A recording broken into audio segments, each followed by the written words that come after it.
O mundo está mudando. O clima, o tempo, o ar.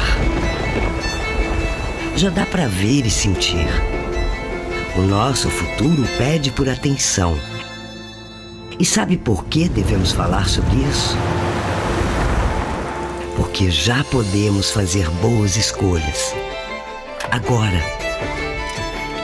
As melhores alternativas já estão por aí.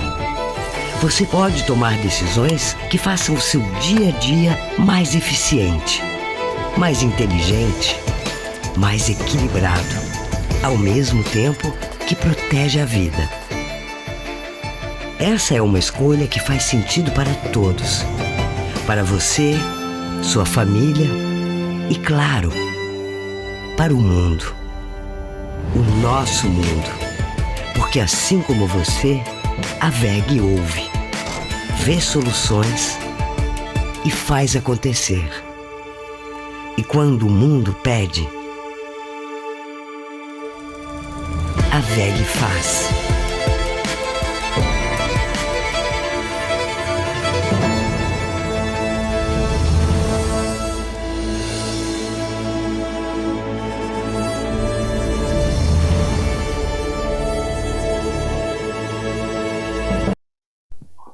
Hello, welcome to WEG Day 2025. I am André Salgueiro, Finance and IR Director at WEG. And on behalf of the company, I would like to thank all of you for your presence here today and all of you joining us online. For us at WEG, it is a great satisfaction to have you here with us today so we can present a little bit about our recent developments and future growth opportunities. I would also like to thank Alberto Cuba and all our directors present here today.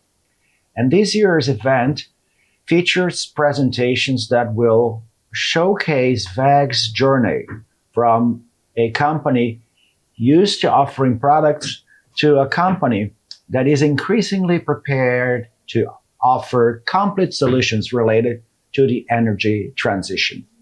And for this year's presentation, we will begin with a financial update, which will be led by our CFO, André Rodrigues. And after that, we will have Cuba's presentation on the company's strategic vision. And after Cuba's presentation, we will do the presentations on WEG solutions. To talk about the electric mobility solution, we will have Carlos Grillo, Superintendent Director of WEG Digital System, followed by Harry Neto, Director of the Solar BESS and Building Business at WEG, who will present the solutions for microgrids. After Neto's presentation, we will have a first question and answer session. And after this Q&A session, we will have a break. Following the break, we will return with a presentation on grid reliability and modernization, which will be led by Alberto Cuba with the participation once again of Carlos Grillo, Harry Neto, and also João Paulo, Superintendent Director of WEG Energy, Alan Vicente, Global Industrial Director of WEG T&D, and Paulo Sinotti, Director of Energy Solutions and Services at WEG. For those of you that are present here and important for everyone joining us online, it is important to highlight that the presentations that will be held here today are already available on our Investors Relations website, including the English versions. For those of you who are here with us and need to access the internet, we have an open Wi-Fi network called WEG Day 2. The information is also available on a QR code at your table. And I wish you all an excellent event. And I now call our CFO, André Rodrigues, to the stage to start the presentations.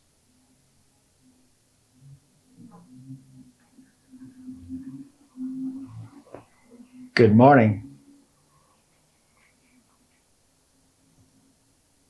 Good morning, everyone, again. It is a great pleasure to start the session of presentation this day. I think it will be a very comprehensive day to pass on information about WEG. Let's start then with a slide that is an update on every year, which is WEG in brief.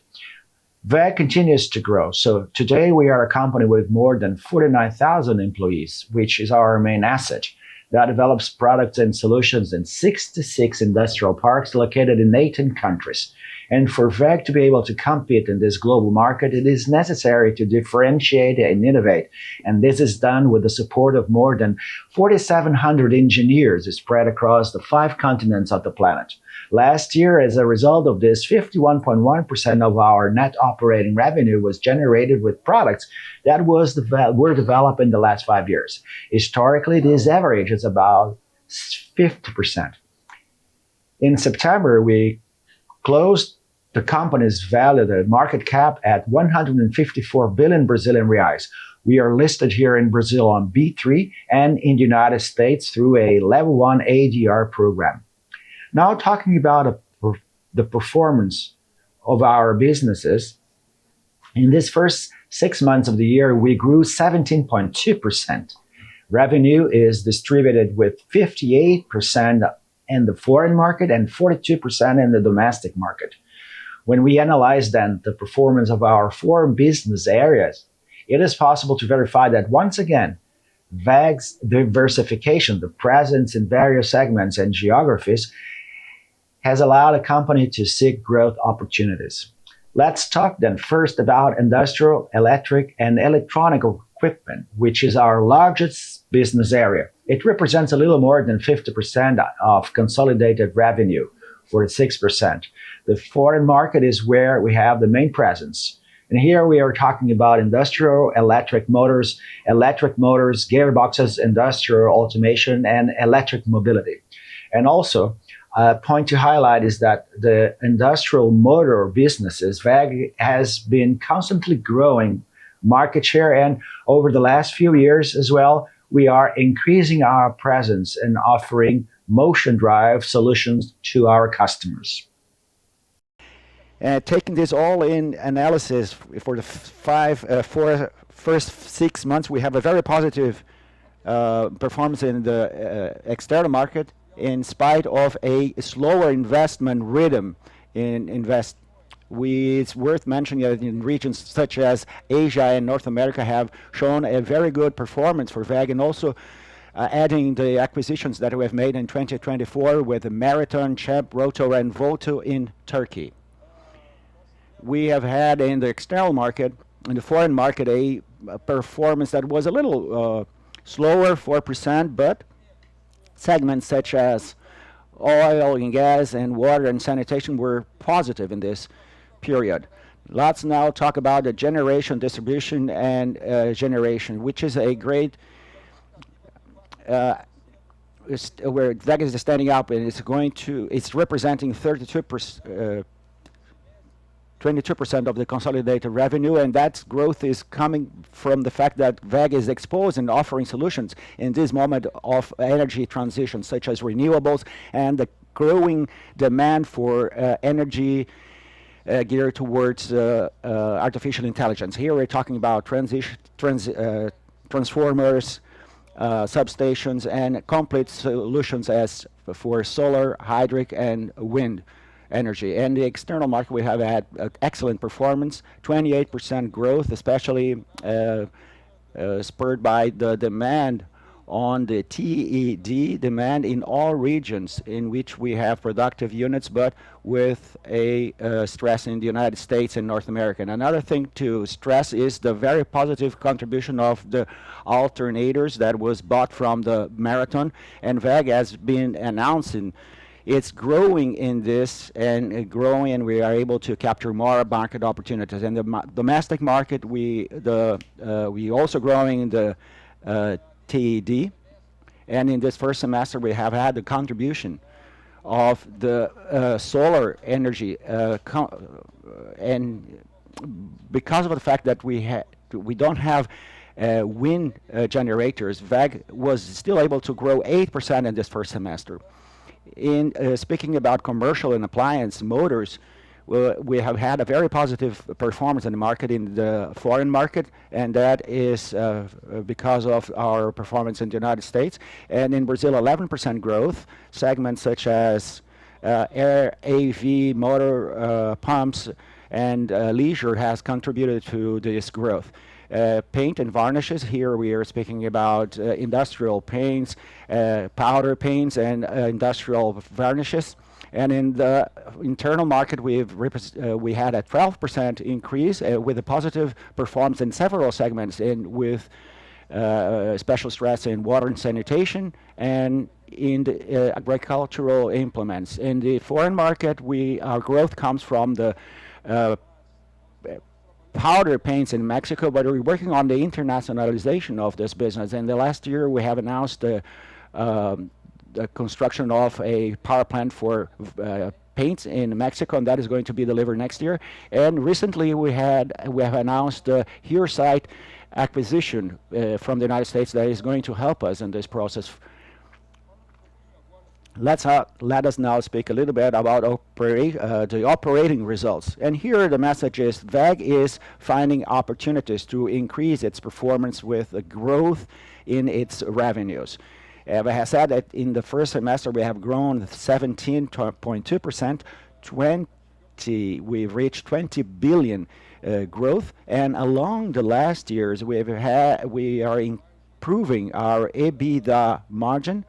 We've had in the last quarters an oscillation of these margins that in some way were expected, because as I said, in the first semester of this year we've had a delivery that was very important in the centralized solar energy that have lower margins than the consolidated margins of WEG. But still, we finished the first semester with a 21.9% margin that is fluctuating according to what has been delivered in the last 2 years. 22% in 2024, 21.8 in 2023. 20% increase in the EBITDA, thanks to the contribution of our business, most of our business, especially TAD, and constantly because of our programs of streamlining of costs and streamlining of our capacity of utilization of our assets. Speaking now about our investments. We've closed the first semester.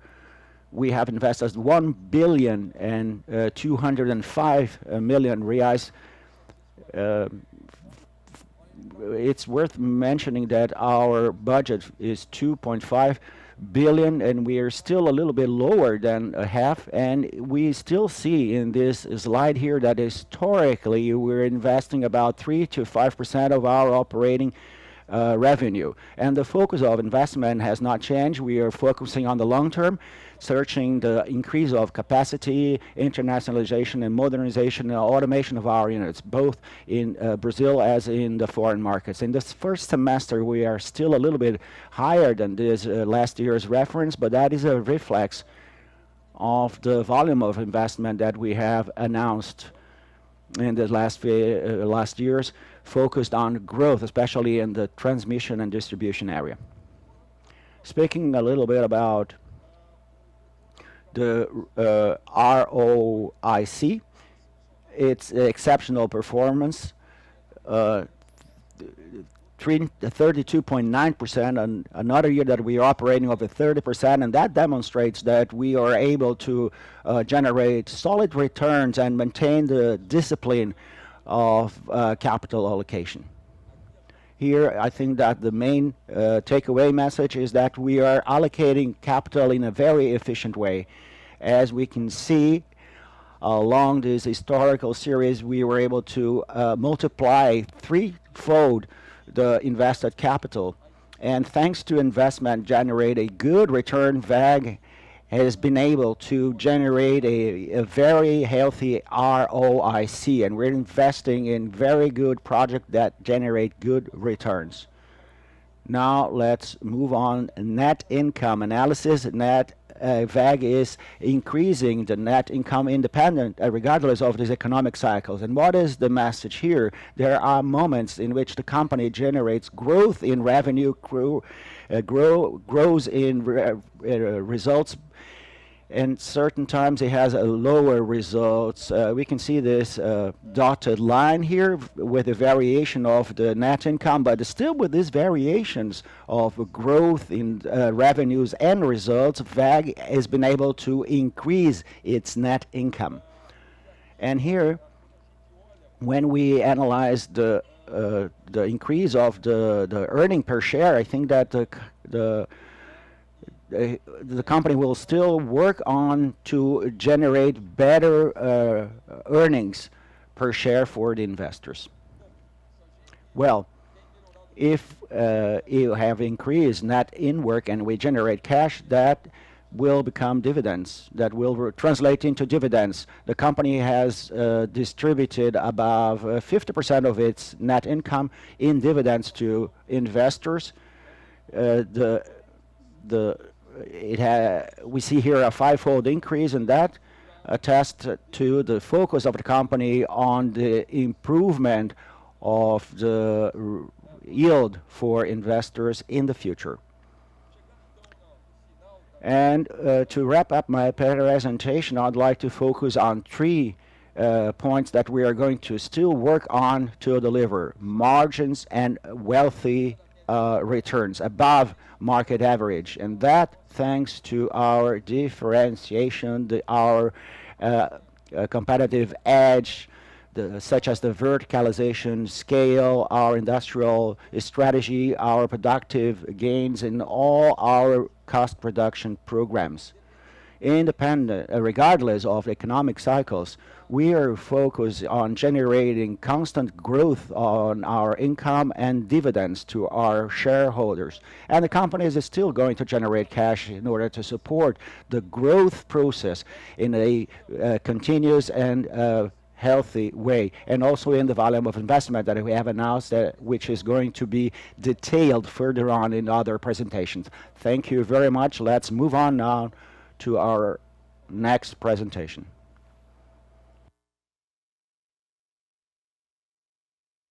Thank you very much, Andrea. Next presentation will be given by Kuba, our CEO, but before he takes the floor, we have another video to share.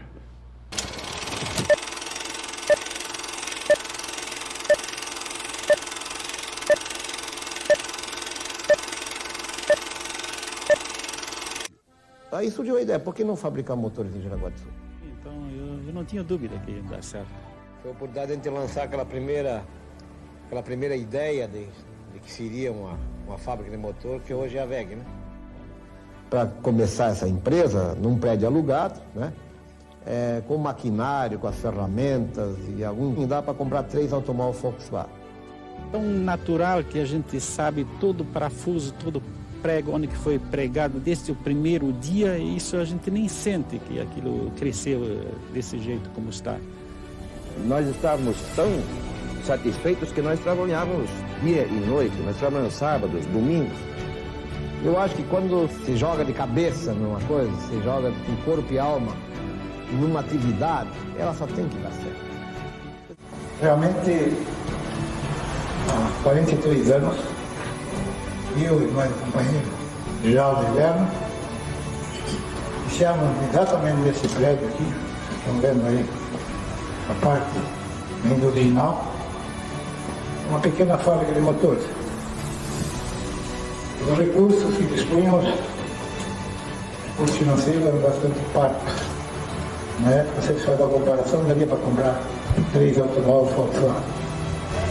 Mas tínhamos dentro de nós um grande sonho. Um sonho com o pé no chão. Queríamos ser, no início, a maior fábrica de motores de Jaraguá, que conseguimos em poucos anos.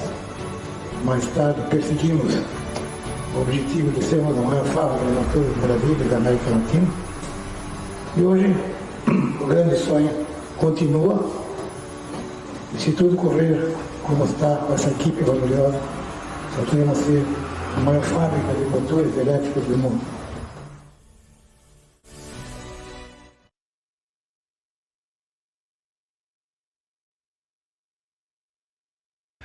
Good morning, how are you doing today? It's really a great pleasure to have you all here today. I'm really moved to be able to open my presentation by telling you that 20 years later, after this speech by Mr. Egan, the dream he talked about and this legacy he left to the whole team who is still leading the company, we finally reached this position. We are now the largest industrial motor manufacturer in the world. I believe that everything WEG has been building is exactly based on this legacy that was left by the founders. Dream big with feet on the ground, taking one step at a time. And I would like to thank all the board of directors, this team, and it's been basically 2 years I was announced. And by the way, it was on a WEG day as today when I was announced as the next CEO. And since my very first day as a CEO, the team who used to work to Harry is working with me now. So the way that WEG leads things, having the second CEO of WEG as the president of the board and having Harry with me in the board, in our board meetings, it's something really unique. And it's a privilege to do that. I have been working for the company for 24 years, and well, I was part of this whole journey. When I joined the company, our revenue was not 1 billion. Now, very proudly, we've reached 38 billion revenue last year, and I'm really happy that after many years leading the motors operation, I could see WEG Motors in 2024 reaching this position, number one in the world.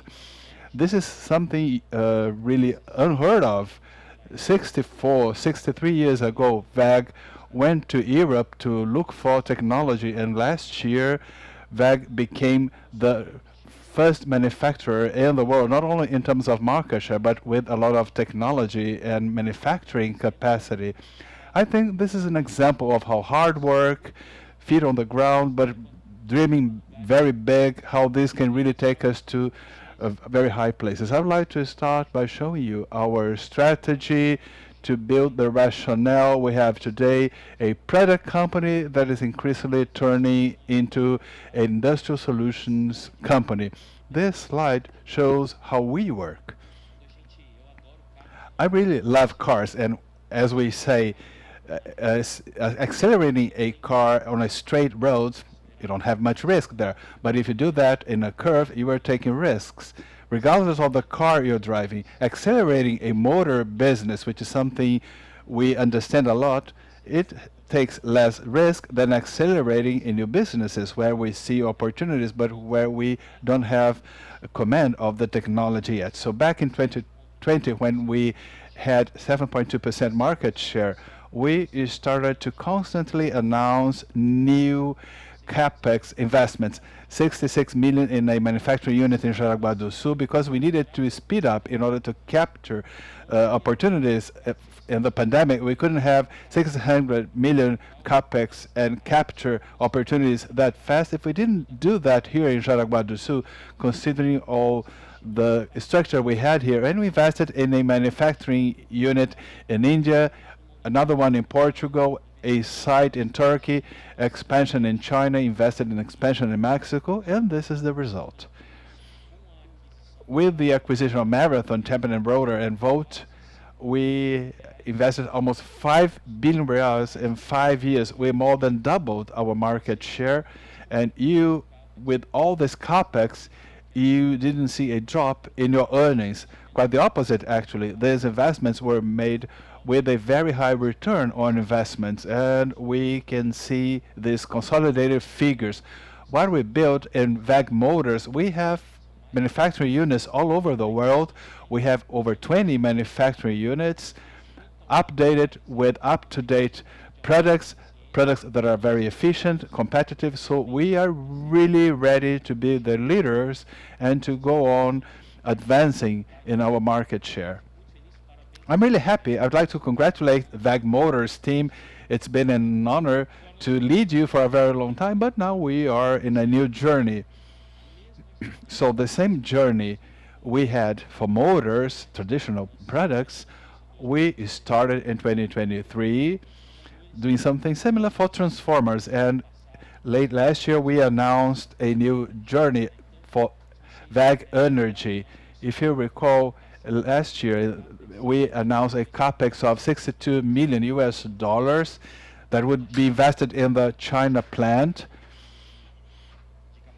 So we have full capacity there. We grew a lot in China with low voltage motors, and in the past 4 or 5 years, with the passage of Eduardo de Nóbrega, who was the managing director in China, together with Edson Koshinsky, who today is director of industrial motors and energy. They transformed the energy business in China, and WEG grew a lot there. So we needed a new site. This is the view of our Rugao site. Here in the back, a middle voltage motor manufacturing unit is being built. Our low voltage motor manufacturing unit is a state-of-the-art site, and now we are building the best manufacturing site in terms of process automation so that we can be competitive in China against the many Chinese competitors we have. So here we can see that we have solar panels. We have a sustainability journey today, which I'm going to be talking about later. So this will start operations in 2026. And we took another very important step, which is the announcement we made this week with the state government to have 1.1 billion capex invested here in the area of Jaraguá do Sul. Part of it will be in the manufacturing site we will be visiting later today, synchronous condensers, and part of it will be invested in another area here, close, but it has to be here, close to this area. And why? Just as we did for industrial motors, we have to do it here in Jaraguá do Sul, because here we have the technical staff to support us, and here we are talking about very big machines that will change everything here. So we are positioning ourselves in traditional products to have a whole portfolio of products. So WEG goes up to 130,000 kilowatts. Now, with these investments, we will reach 300,000 kV, 300,000 watts. So when we look at that, so our vision is the following, just for you to see the magnitude of our growth. I was having lunch with João Paulo this week, and he said something. In 1995, he used to work in the US, and he sold the biggest machine, a 3,000 machine. Today, we make machines of 100,000, meaning 30 years later, from 3,000 to 100,000. In 2 or 3 years, we will be making machines of 300,000. This is the sheer size of our portfolio, and obviously this investment, behind this investment is a very clear vision. So WEG will continue growing and prepare to become leaders also in high voltage electric motors. So we had this journey with low voltage motors, so we need more capacity for high voltage motors. Fortunately, we were very successful when the turbo generators started to go down. We started selling more high voltage motors, and then we were able to keep the plant working full speed. Today we no longer have capacity to go on growing with the facilities we have today for WEG energy. So a big step is the manufacturing site in China, which I mentioned. Another strategic step is the manufacturing unit here in our area, where we will be making machines or equipment that are very big, and we will start working with turbo generators with 2 poles that are extremely important, so that we can really provide full solutions for the pulp and paper industry. Just a quick update on TD. As I mentioned, TD back in 2023, WEG started accelerating capex. And why? Well, we have few opportunities in this business actually to invest in manufacturing sites. When you have such a factory with the plot and the construction, it's a very high capex, longer returns. Now, when you have opportunities to have this level of investment with a factory that is fully sold, that's outstanding. So we cannot miss that opportunity. Carlos and his team have been accelerating that, and we see here Mexico, Colombia, Beijing. it's all being expanded right now. Mexico, we are accelerating everything we can. The factory started being built right now, so the facilities will be finished by last year, and it will start up or ramp up will be 2027. The Colombia factory, 26, Betim factory, we will complete the first stage in the first half next year. So we still have a good opportunity to capture around half a year of revenue there. Expansion in Gravataí, late 2026. Expansion in Itajubá is going very well too. There we are going to be able to capture revenue in the second half of 2026. Am I right, Carlos? Yeah, so we still have 1/4 of revenues in Itajubá. And to support all this, because these factories you start and then they increase their production capacity 27, 28, 29. So we have this new wire factory so that we have material available so that we can be competitive. So this wire factory in Mexico, and more recently a new wire factory for Linares. Okay, we made a very important announcement a few months ago. This announcement shows the vision we have, the vision we see, all the opportunities we see in renewable energy data centers in the USA, transformers up to 10 MVA. Together, if you look at that, considering renewable energy data centers, and the 77 million US dollars in investment is to transform this site we have today. So for many years, we have been telling you this is a factory that was acquired. In the new factories, we had big challenges to hire labor, and in this manufacturing unit here, we have an extremely high level of automation. This site here should be one of the factories with the highest level of automation in TD. Very competitive. We will have a small expansion here, but a lot of new machinery, and we will increase our capacity by 50%. Great returns because most of the capex is machinery and equipment to increase capacity, and in 2028 we will start capturing all these investments we have been making. I would like to close this session by talking about. So now I'd like to talk about our strategy vision for acquisitions. When we look Volt, Champ, Rotor, and Marathon. So industrial motors, WEG already had a good team, good structure in place, but we need access to the market. We acquired major companies. This was the largest acquisition we made. So these are extremely low-risk acquisitions, and they were very assertive. Volt gave us access to Turkey, Middle East, Champ, Rotor, Marathon market niches. We have with that a bigger portfolio, 2 manufacturing sites in India, and WEG now is very big in India too. And these were very important and strategic acquisitions. And what is now part of our portfolio? We announced them last year. Rayvax, Carlos Grillo will be talking about Rayvax. Rayvax is a strategic company. We couldn't have invested large amounts in synchronous transformers as we did. We couldn't have done that if we didn't have Rayvax. And this is pretty straightforward. WEG last year was a product company. We used to sell only the compensators. Now WEG is a systems company, and as such, we also need controls. And in order to have controls, we needed a company like Rayvax. What if we hadn't acquired Rayvax? Well, we could just be a client, or if Rayvax was acquired by one of our competitors, we might have issues providing the whole system. So Rayvax brought us technology which WEG didn't have. Rayvax, they sell to many manufacturers that are WEG competitors, but they helped us access markets we didn't have in the past.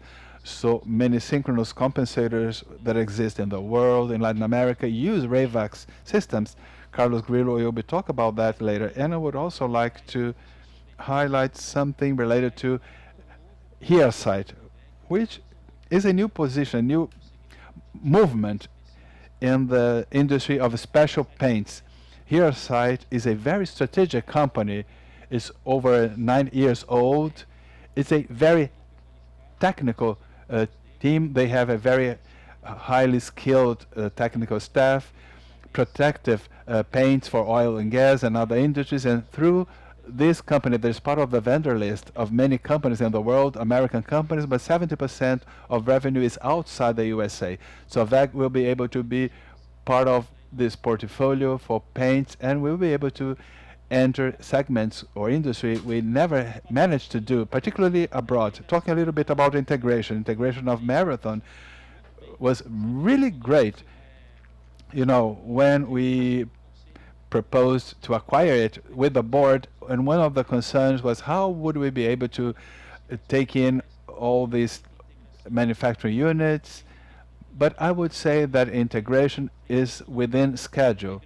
We've integrated supply chains. We had many improvements in our commercial structures, and administrative and IT teams did a great job.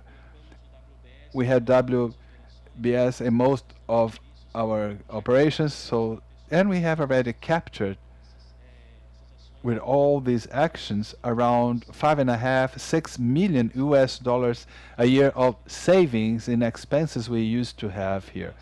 That was a great step indeed. So I'd like to congratulate the whole team. And now we have those things that take a little longer. So vertical integration takes long. So these companies we acquired were operating in the final stages of assembly. And when you do vertical integration, we have to invest in many processes they didn't have. So it takes longer. Product portfolio integration, we are already working on that, particularly to integrate components. We're working on that. It takes time, but many things have already been addressed. And obviously, we will capture much more value when we integrate SAP. We started the blueprint process. It will take still 1 or 2 years so that we start implementing it. So we are talking about late 2027 to have most operations with SAP. Now I would like to talk a little bit about the international scenario. You all know about the volatilities we had because of the issue of tariffs and geopolitical conflicts, and this means is instability. So we have been working in order to try to mitigate those risks. But you know that the greatest challenge faced by every company is that if the world stops growing. Right now, the world hasn't stopped growing. We still see growth in most countries, but we start seeing some projects being postponed. People are waiting to see what is going to happen, and revenue from projects that were part of portfolios. People think, well, next week tariffs will go down. So in the end, a few things were not done because of all this uncertainty we have in the world right now. But what have we been making in order to mitigate that? It is very important to see that our global footprint has always been a footprint aimed at mitigating risk. It hasn't been a footprint designed to have the lowest cost, because if that were the case, we would have a manufacturing unit here and one abroad. Our operations are always local to sell locally, and we have a very strategic process of reallocating production between Brazil and Mexico. That is, everything that is made by Mexico that is exported not to USA, we are bringing to Brazil. And everything that Brazil exports to the USA, we are trying to take this capacity that we have in Mexico and have it there. Nothing has changed in terms of expanding capacity in Mexico. But what is happening is that we are speeding up training in Mexico because of this uncertainty we have considering tariffs. And Brazil is preparing to export to other countries, so we tend to go on growing. And another very important point is this. We have been accelerating our investments in Mexico in Mexico. Investments that would take place in 26, 27 in motors, we are doing it earlier. For example, automation, we are rethinking automation in order to take this tariff scenario into account. But how is WEG being structured? We are talking about mature products, and now I will start talking about the solutions strategy and structure strategy. We want to be a company that has placed energy transition at the very center of its strategy. Energy transition is at the very center of the strategy of all products and services we have in energy efficiency, operational efficiency, renewable energy, and also electric mobility. Today, we are increasingly becoming a company that is no longer just making products where we used to sell brown box, and we are walking toward solutions. You cannot possibly sell a product like this one without having software, without having an application layer.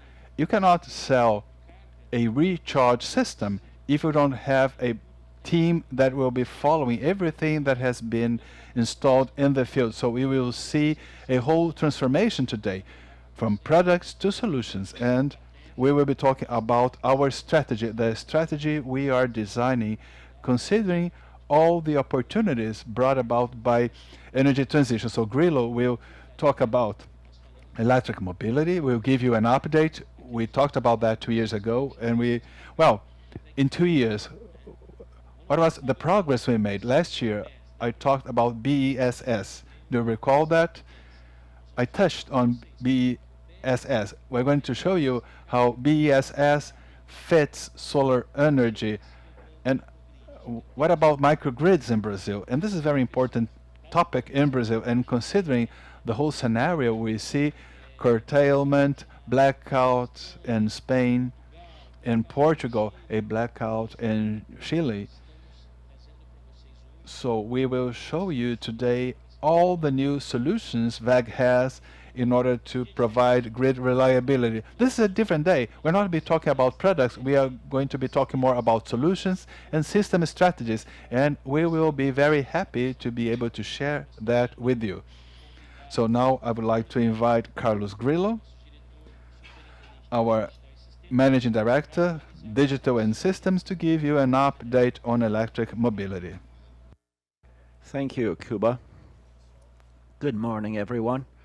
As Cuba has mentioned, 2 years ago, I was here and I presented something with the same title. And now the intention here is to align on which has changed, but several things remain the same as we have shown you back in 2023.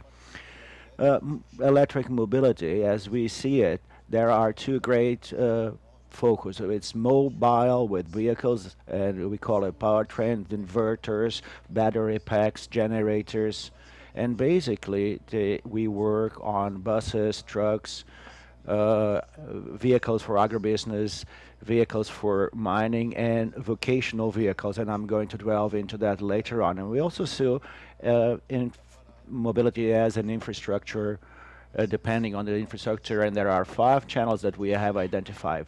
B2C manufacturers that we have always been very close to working with them, the operators of charging points, the CPO, which is a great business to be tapped as well, fleet operators, and condominiums and buildings. Well, very briefly talking about mobility. Within mobility, we've made some announcements back in 2023, and I would like to delve a little bit on batteries now. Battery packs. Batteries are increasingly become important for electric mobility, and something that has more positively impressed is the life of batteries, and they are lasting longer than expected, and basically because they have in electric components, the BMS, the battery management system, BMS, a system that we worked, all the electronic parts and also the software layer. Another important thing are the assays, the laboratory tests, certifications, and so on. For instance, this assay, this is a very emblematic test that we submit our batteries, is the 5th test in a resolution rule, which is the fire resistance of the batteries. This is a bus battery, and suppose that this bus comes to crash into a diesel bus, and the diesel will combust. And how does our battery behave? These are normalized, regulated issues that have to be addressed, and WEG is ahead of this in the attempt of keeping its products up to date with the legislation. And this is a test that we conduct here at WEG for the certification. Buses in Brazil are still a great business to be tapped. In Brazil, there are about, this is some figures from September, 1,200 buses, and we are very proud that they have powertrains and systems by WEG, and buses are no longer as concentrated in São Paulo alone. Doubtless, São Paulo is the greatest locomotive of this business, but things are spreading out. We have now in Porto Alegre, Vitória, Belém, and several other places, and all these markets are accelerating in the same way that São Paulo did at the beginning. And following these directions, we are still focused on these three levels of applications. Light applications, having to do with the power, but that is a very technical issue. We don't need to delve into this. We have the light vehicles, the medium vehicles, and the heavy duty vehicles such as trucks, vocational vehicles, and buses. Outside of Brazil, we have also made some strides. And what we have noticed is, especially the vocational vehicles, we must have seen in the airports and ports, they are going through an electrification process. These are vehicles that they don't have any license. That is because they have a vocational use, and they open up new opportunities for us. So we are tapping this market increasingly. Speaking about charging infrastructure, we are proud to have the most complete line for charging stations. They start from the small stations, which we supply to manufacturers that can be packed in the trunk of a car, and naturally they are also sold to the B2C charging station for residential use, semi-residential condominiums, and so on, and direct current charging stations, different than those smaller ones that work on alternated current. And then we have the VMOB 600 kilowatts, which is the biggest charging station produced in Brazil. All this line of charge, especially the C line that has started beforehand, they are certified by the E-Metro, the Brazilian certifying agency. So yesterday in the reception, we are spoken a lot with several of you how in your condominiums, how you could place and install this. So there are a few difficulties that Brazil is facing as well, other places. But one of the first things that I would say, if the manager of the condominium is worried, they should then, as a first measure, use a certified charging stations, because there are regulations to be met.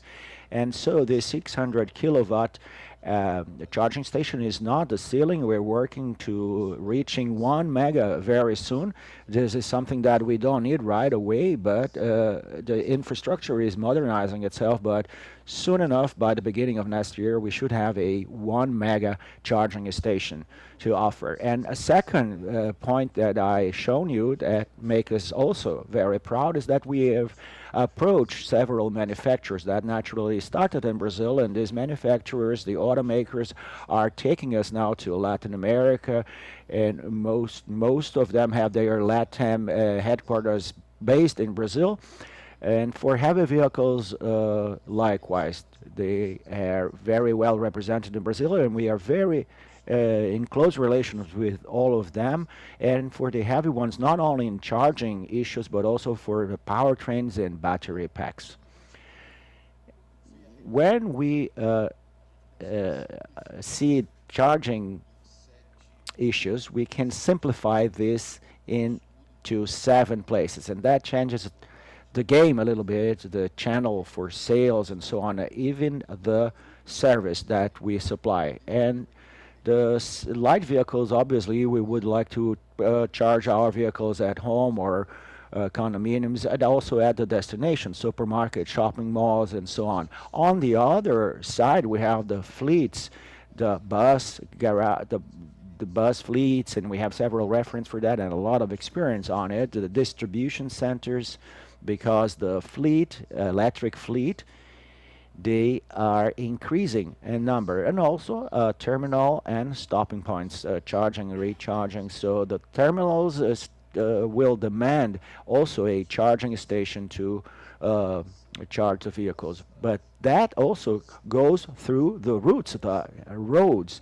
And here is where we started the first movement, and WEG has had some. 2 years ago, I have shown you a few of the initial movements we had in this area, and others came along, and so there is an interest on automakers and fuel suppliers, because they already have a network in place to create this infrastructure along the roads. And I'm here talking about a higher power stations, not only talking about softwares, but we need transformer panels and shielded bus systems and so on, and also BESS to help delivering this energy in these charging stations. Here is another very interesting example that I have to give you, and that has to do a little bit with the talk that we had last night, because the manager of our condominium is afraid of putting a charging station in my condominium. What is happening? Let's take this example of the Allos group. Is a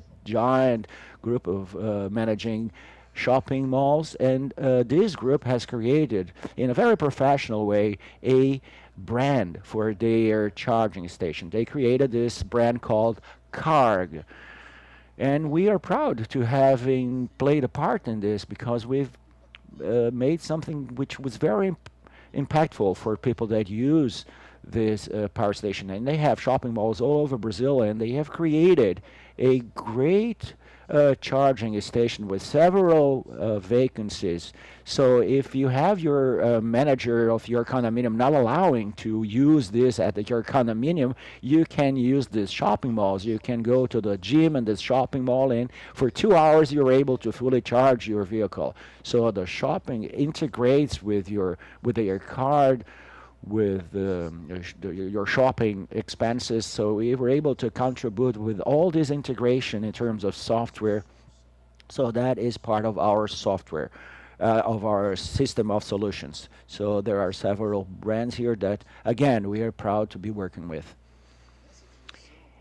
Following this direction, WEG has increasingly betted on a complete and vertical integration solution. So we come from the project, as I has mentioned before, the road. We went to the field, see where there are transformers, where there is energy, where is the possible location for we do. We promote the full turn key solution. So there's another very interesting solution that we have made, and we made a joke in our Instagram, which is the box team. So we have a relevant team that we call the VMOB, which has charging station, to VMOB Advanced Service, which are the team do the conditioning and monitoring of these charging stations. They identify failures, they forecast possible failures, and with a lot of automation and digitalization allows us to give the support to clients. And today, if you look into the literature, one of the things that make people very unhappy in the charging vehicles is the unavailability of this equipment. They are placed in places without any support, and should someone just break the cable or something like that, it will remain out of operation. So with this kind of service, we are able to make the equipment and charging station work longer. And here I'd like to show you a launch that we are promoting right now. Let me tell you what it is about. It is a charging that is set within the V2 home, or the V2X, vehicle to the grid, vehicle to home, or vehicle to everything. to vehicle to connect it to everything. So that's the V2X. The WeMob Station V2X was launched at Intersolar Fair. And what this product does is this very interesting thing. It is a grid managing system at your home. We've had, we've dared to call this a home grid, or perhaps not a microgrid that NATO is going to speak about, but under micro is nano. So nanogrid is a good name. We're still studying, working on this, but what does it do?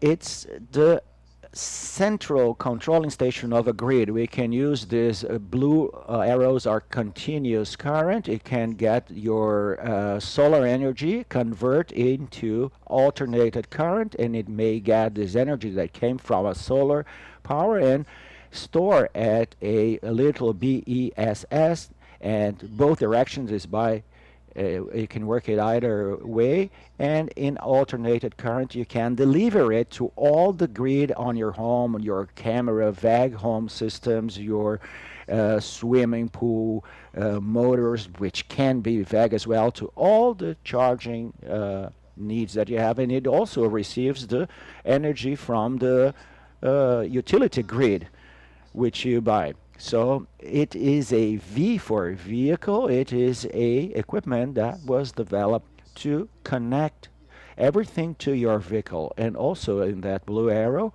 continuous and bidirectional current. So it charges your vehicle, but it can also discharge your vehicle in case you should manage your energy within this nanogrid of yours.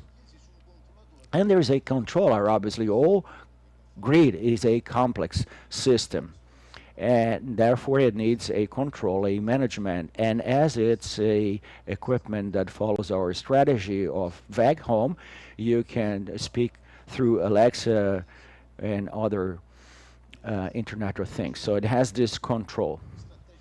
Following up our internationalization strategy, we're speaking in recharging structure. In Brazil, we are absolute leaders in this segment.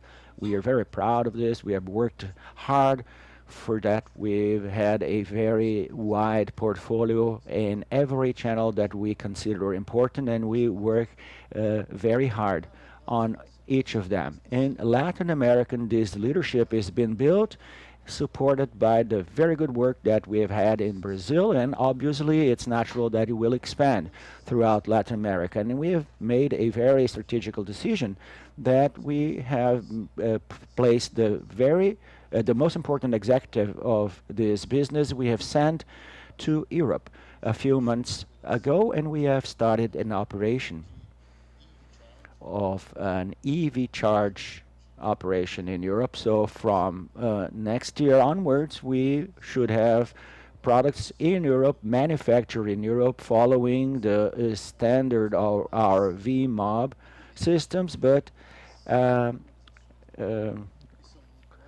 adherent to the European strict legislation. This is a strategy of market, but also a technology, by understanding what is going on. Obviously, in Europe, there isn't the problem of a condominium manager because it's a more mature market. But there are very important and strict regulations. They may be even worried about a very little bee that would enter the system. So there are several rules that you have to comply with, that we have to incorporate into the software and also a little bit into the hardware. So we're going to have an engineering team in Europe to understand better the market and better navigate that market with better offers. And another solution that I have recreated, so it contemplates power trains, EV chargers, and we created this in São Bernardo, where we have a very important team. We created the WEG E-Mobility Center, and that is a service center for electric mobility in Brazil. Focuses services and repair. Part of our box team that I've shown you beforehand is going to be here as well, and our idea is to work on powertrains and recharging simultaneously. And why San Bernardo? Because that is in the automaking industry center that basically all the manufacturers based there, and also serves as a support for our main clients that are historically there. This area that we intend to make available of 1,200 square meters. We started operating last month, and there we have the teams working the San Bernardo plant. We have a 24/7 service, so that is very good for bus fleets, especially if they need to charge between 12 and 6 in the morning. If a charging cable breaks the contact, we need to replace that in very few hours. So that is very important. It's important to have this operation located in such a place. But this operation also has a mid-term vision that is the following. Remember the battery packs that I mentioned? They are increasingly lasting longer, but they also are evolving a lot. So the idea of this center, you can see this little bus in the picture. The idea is to replace battery packs to increase capacities and to be able to collect these battery packs and to make a circular economy to work. And finally, my last slide here. We have the microgrid, which are going to speak a little bit more later, but I would like to speak about the nanogrid. In every grid, we should look at from the energy standpoint and the optic and the standpoint of intelligence. So this is the project, the blueprint of the nanogrid. And at the center of this blueprint is the V2X, which receives solar energy that stores in the BESS that is consumed in the appliances and has a communication to all equipment in the network, and the management is carried out by the very person at home. But this is a spoiler that I'm going to give you now. So are the final messages. Vocational vehicles increasingly are becoming interested in the electrification of their fleets. Another issue is the infrastructure of charging stations creates a new concept of nanogrid. And last but not least, WEG expands their business in South America, Europe, as I have mentioned that we've sent a team of engineering and manufacturing for EV charging, and also in North America, especially with vocational vehicles. Okay, thank you. Now, Salgueiro, back to you. Oh, now is Neto. Just a few comments here, considering the comment that was made yesterday in the interactions I had with you, okay? I think we should think about the following. You got WEG's strategy where we have trucks and buses and also vocational vehicles, something we didn't have 2 years ago. But I was asked about buses. What is different? We know that buses in Brazil are used for around 10 years in São Paulo, and then retrofitting and 10 years in the countryside, and then 10 years working in a circus. What about the batteries and the second cycle of use of buses? This is a concern for those who own buses, and this is a concern of those who will buy these buses. This is what happening to electric vehicles. Many people buy a second-hand electric vehicle, very low price, because they are afraid of what is going to happen to the battery of these used electric vehicles. So the center of the strategy of WEG today is to develop this mobility center with the know-how we have from our battery team, and our battery lab is constantly assessing cells. We have a team that is developing BMS, which is a battery management system, and we will really be able to make this monitoring with the fleet. And when these buses leave São Paulo from the capital cities going to smaller cities, We can have a retrofitting in line with the steam, updating some battery modules so that they have additional 10 years of service life. This is something different. This is something which I think WEG will become the optimal partner for those who will be in this journey, because those who manufacture a full bus and who are concerned with the equipment only, they don't worry a lot about uh, with the fact that these buses will be used for decades. And the mobility center, the first one is in São Bernardo for obvious reasons because our service center is there. But the idea is to spread this to all our network for technical support services. Well, many people ask me many questions like this. So now I'd like to call Harry Neto, because another very important aspect we have been discussing, which is at the center of the discussion of WEG's strategy, are solutions for microgrids. Neto, the floor is yours. Good morning.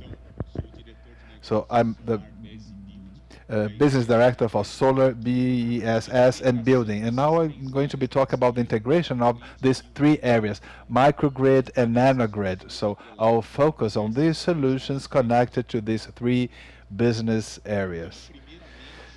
So first off, I'd like to say that in solar energy, WEG, in addition to being a VB distributor with a whole range of equipment, we also became the biggest EPC contractors in solar energy. So we have mid-sized construction in tranches. For instance, 10 works of 5 mega for some companies, 4 constructions of 5 megas, and also big construction, 200 mega, which is what we are delivering right now. So we became a big EPC contractor for solar energy. EPC, I think you know what it stands for. EPC stands for engineering, procurement, and construction. So engineering of the project, the part related to equipment procurement, and the management of that, and construction itself. So we provide a full EPC lump sum solution. Full EPC lump sum means that I do not do EPC without the materials. I usually compete against some EPC contractors that do not work with Curve A. They so investors buy the Curve A equipment, the EPC contractor takes them and does it. But we will provide full EPC with all equipment. So we are one of the few players that work on Curve A and Curve B. Curve A, which are usually the most expensive equipment. Curve B is medium voltage. C curve with CCTV, we have WEG cameras embedded and services with partners.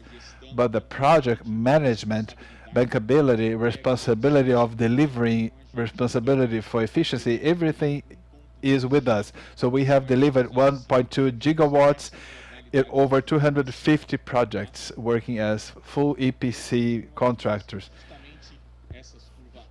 In these B, A, and C curves, WEG is doing very well with our portfolio. So solar and BES and electric panels, transformers, everything in-house, control, monitoring systems, SCADA, and commissioning and managing project together with our partners.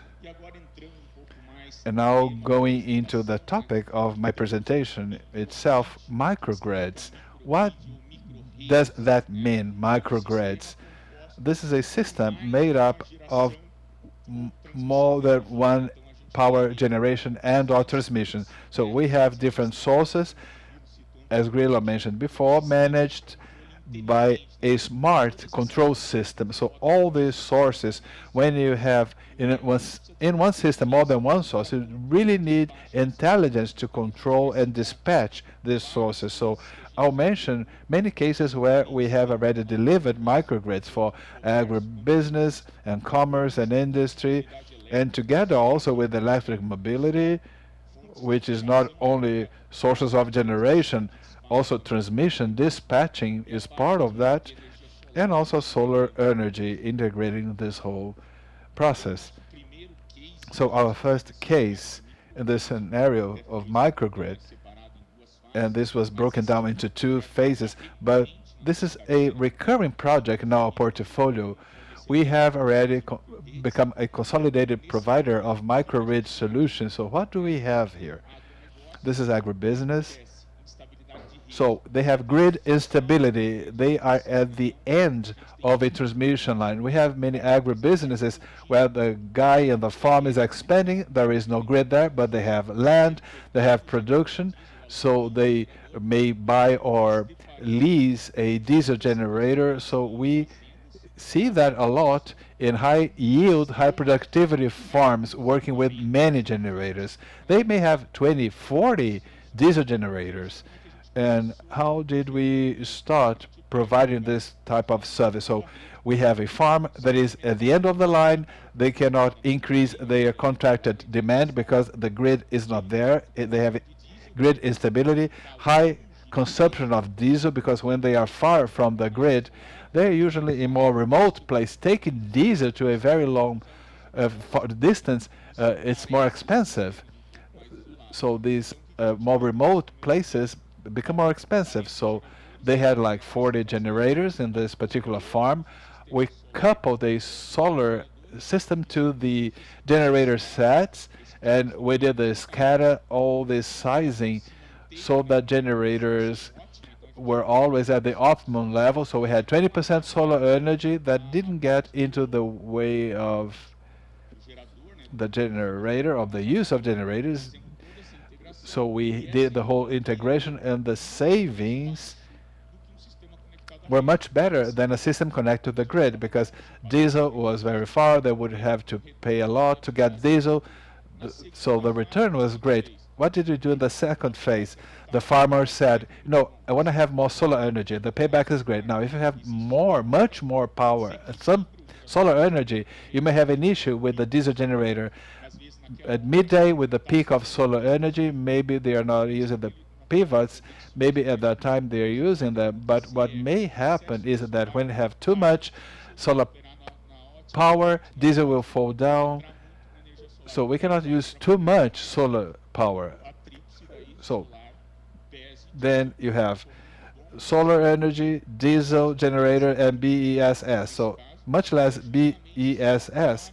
This is just for power smoothing so that diesel generators operate at the optimal level. So we have more solar energy in. So if you have too much solar energy, for diesel generators not to be at the optimal performance, we have added a battery there. So we see these microgrids. You have generator set, solar, and BES. So the three of them will make up a very promising microgrid. And this is the solution we have been offering with two power sources and the integration of these different power sources. This is an example for a farm, agribusiness, which is very strong in Brazil. Now, in the industry, so we have a great penetration in industry. So we have very good sales channels for the industry. So here we have a system that was installed in industry. So this is a mining company. They used to have a contractor demand issue.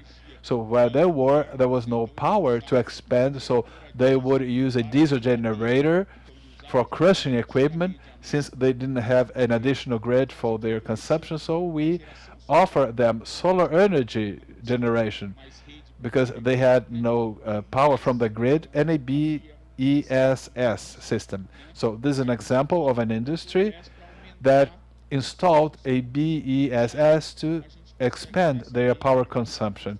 And we see something that is widely used in BESS, which is revenue stacking. Now, if the grid is down at the mining company, BESS will be a backup. So, in addition to having more power available, because they can store from solar energy, using it when it's needed, they may also be used as a backup if the grid is down. Here we have another situation. So we are providing the services with quick charging. So there are some places in the area of São Paulo where they don't have a forecast when they will have a higher contracted demand in some places. So if in this case, I think these are 8. Now, if you have 8 quick charging stations in place, and if the buses get there all together, you may have a peak of demand for power, and they are not prepared for that. Maybe preparing the grid for the 8 buses, which is not all together, it's not as feasible as having one BESS system in place. So we are in the bus garages. We have been talking to all of them, particularly to those who have limit in terms of expanding their quick charging stations. We may provide full EPC solution for them. They also have photovoltaic. Of course, photovoltaic was not the largest one. It was connected to the grid, and since they have like a peak of power, they can charge these batteries late at night. So this is different from the mining company. There they need to generate more power. Here solar energy was like a complement. And the biggest role here is to supply energy if all buses arrive there at the same time. So we have a BSS system there to provide power in this peak demand. Also, commerce. We have been working with revenue stacking a lot, using BESS for more than one thing. In the case of this hotel, we had already provided them a carport and also an EV charge, but they also wanted a backup for the diesel generator. Since this is EV charge and solar, a more sustainable footprint, instead of a diesel generator, they wanted to install a BESS system. And, you know, it's nice because solutions may have more than one function. Since they already had a battery, instead of paying 60 cents for the flat power to the utility, they paid instead 30 cents during the day and 1.50 in peak demand time. They use the battery to have these, so they charge by 20, use by 1.5. It's great because they could reduce from 60 to 20 during the day and used in peak time the battery. They do that every day, charge out of peak, and they also have a microgrid with EV charger and solar energy. So we see a lot of adherence, particularly our solar power integrator, who were used to selling more integrated solutions, and now they are offering this solution that will have more than one function. So this requires a more technical kind of sales, but we stack gains, and our customers are really liking this type of solution. This is another very interesting niche. We did this project in a social project with Natura, a small project off-grid BESS solution. So this is really far from the grid. This is in the middle of the Amazon. We did the system here. And why was the system really nice for us? Recently, there was an auction, Sizzle, in the Amazon. I don't know if you know how it works, how villages work there. They have bids there. People have a generator, they have a long-term contract. There are companies that work with power there in this area of the Amazon, and this auction is being encouraged by the government. They are telling people who own generators, include 20% of renewable energy in your generators. There's a bid going on, and some important players in the world have participated. They are giving their bids to have hybrid power systems in these villages. So we are preparing for this movement. So taking existing diesel generators and also installing BAS solutions. In these areas where they have more difficulties regarding transportation, that was a very interesting case for us. In addition to the social side of it, helping people living there, we are getting prepared to face these challenges, which may be more difficult because of the location. In line with what Grillo mentioned earlier, in the middle we have a WEG integrator. I think this is a model we designed, which I think is pretty interesting. We have today around 300 solar WEG solar integrators all over Brazil. These customers of ours who work only with WEG, that will sell only our brand, and now they are becoming energy integrators, energy transition integrators. So they offer microgrids when we talk about bigger things, as I showed you before. They offer that to the commerce, to the industry, microgrid, all that equipment, BESS, photovoltaic system, smart energy control and management, EPC, EV charger. But we also have nanogrids, as Grillo mentioned. We talk about solar for residential, BES for residential use, EV charger for residential, and WEG home. This is that is being integrated to this solution. So this is a nanogrid in practice. So you see the number of products we already have in your home. So WEG was more used for the DPS, protection, or maybe motor inside the washing machine or gates. But now you can really choose the WEG product you want in your home. So the WEG home line has touch switches. This is really cool. It's it's touch, but it's Wi-Fi working with your cell phone, so you can turn lights off, on and off using your cell phone. UPS, security, and also home automation. We have the smart home, which is a hub. You have everything on your hand, all WEG components, and also your air conditioning and TV set, because they take the remote control frequency and you can use your cell phone. So this is nanogrid for solar generation, EV charger, and also household appliances, everything connected, because you have also the energy that has not been consumed, be able to turn off the lights. And this is also related to comfort. So getting home, saying, Alexa, turn on the lights, charge my car. This is the trend we are preparing for. So that's what I had to present.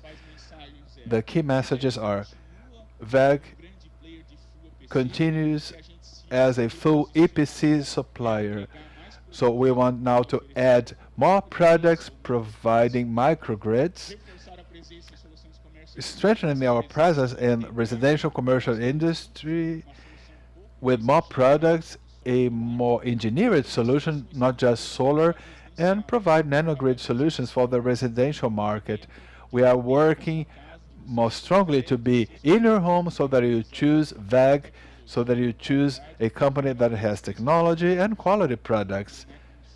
Because these products, such as solar and BESS, they are more expensive with more value added, and they really choose a premium company that is here that will really deliver what they promise. This is what I had to present. Thank you very much.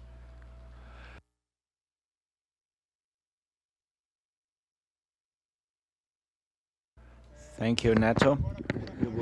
We end up the first session of our presentation, and now let's start our first Q&A session. So I'd like to invite to the stage Alberto Cuba, Carlos Grillo, Harry Neto, Director of Solar, BESS, and Building, for this first Q&A session. And I'd like to ask you a favor, whoever would like to bring a question, make a question, please introduce yourself, stand up, and we will bring the microphone to yourself so that we can also capture you on our transmission, so that the people here on the stage know who is asking, so that we can follow this. So I see that there are several hands, and I'm not sure whether we will be able to entertain all the questions. We'll try to address all the questions, but should that not be possible, we're going to have another Q&A sessions after the second session of presentations. I think that, well, let's try to follow the order. Who raised the hand first? Eugenio?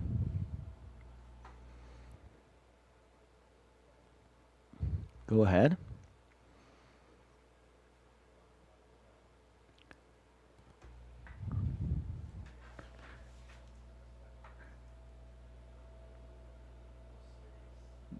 We cannot hear the question here,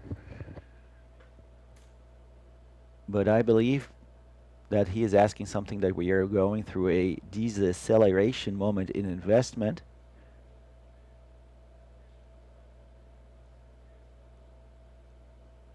I am sorry, but we are not able to listen to the questions. It's not working.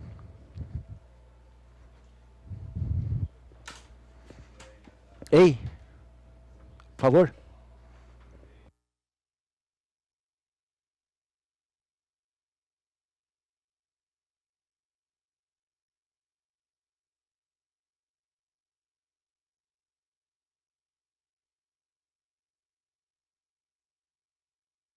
We have a cycle of investment that was started 2 years ago. The first WEG Day was announced. Last year we have reinforced the cycle, and this WEG Day we reinforce one more investment in the United States with the modernization of a plant with a 77 million investment.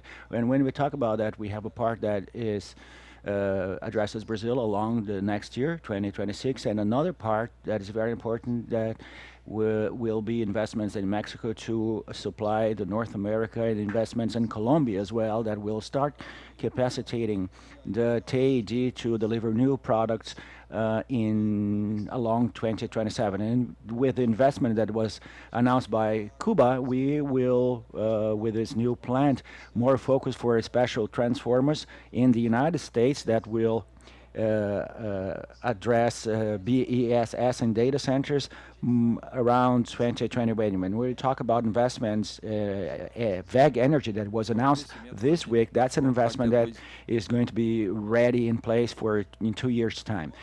And we are, whenever possible, we're having an investment, increase in investment in all capacities. And let's one example that is working in the United States, where it's the alternators that was acquired from Marathon. Last year, we announced a new capacity will be ready in the beginning of next year. Is that right? By the end of this year. So the main message here is there are certain moments when we're working with TD, when we have a full capacity. When you have the capacity taken, so all other businesses find solutions and opportunities to keep on growing. And in certain moments, you add a capacity that's more important, that you reinforce that. And in other moments, you make little increases in the capacity so you can take this growth further. Another thing, the paints factory in Mexico. When a part of the investments, at least what we have announced in the last few WEG days, when they start generating revenues in the second semester in 26, and another part from 2027 onwards.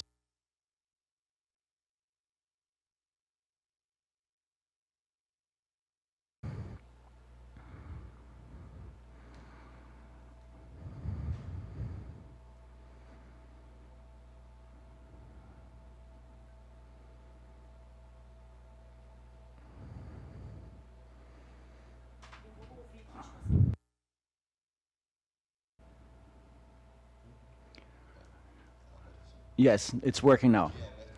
Good morning, Alberto Valera from UBS. I would like to go on the other end of the question on talking about margins and revenue. I think that is the most concern of the investors. And if you could just let us know what we can expect on terms of margins in this transition from the transition to Mexico, Brazil to Mexico to United States, how much we should have that normalize, how should that impact on tariffs, how should that impact on CapEx with the change of machinery and so on? That is my question. Well, Valerio, thank you for the question. When we started the year and we had the first interactions with you, we said that the expectations of WEG were to deliver, to give margins very close to the interval that I shown to 23 and 22.4 in the last year. And I think that we're going to remain in this line, but we could have a different composition in the margin in the first half of the year and in the second half. We already had in our order book, when I showed you the evolution of margin, that could bring margins a little lower than we were performed in the last years, and that happened, and the expectation was for the second half of the year to have an improvement in order to reach this value that I have mentioned. We have delivered the first half 21.9, which is in the range, in the lower range of this, and everything is following this expectation to reach that. But something new came up, which is the tariff issue from the United States, and that is something that we had not forecasted.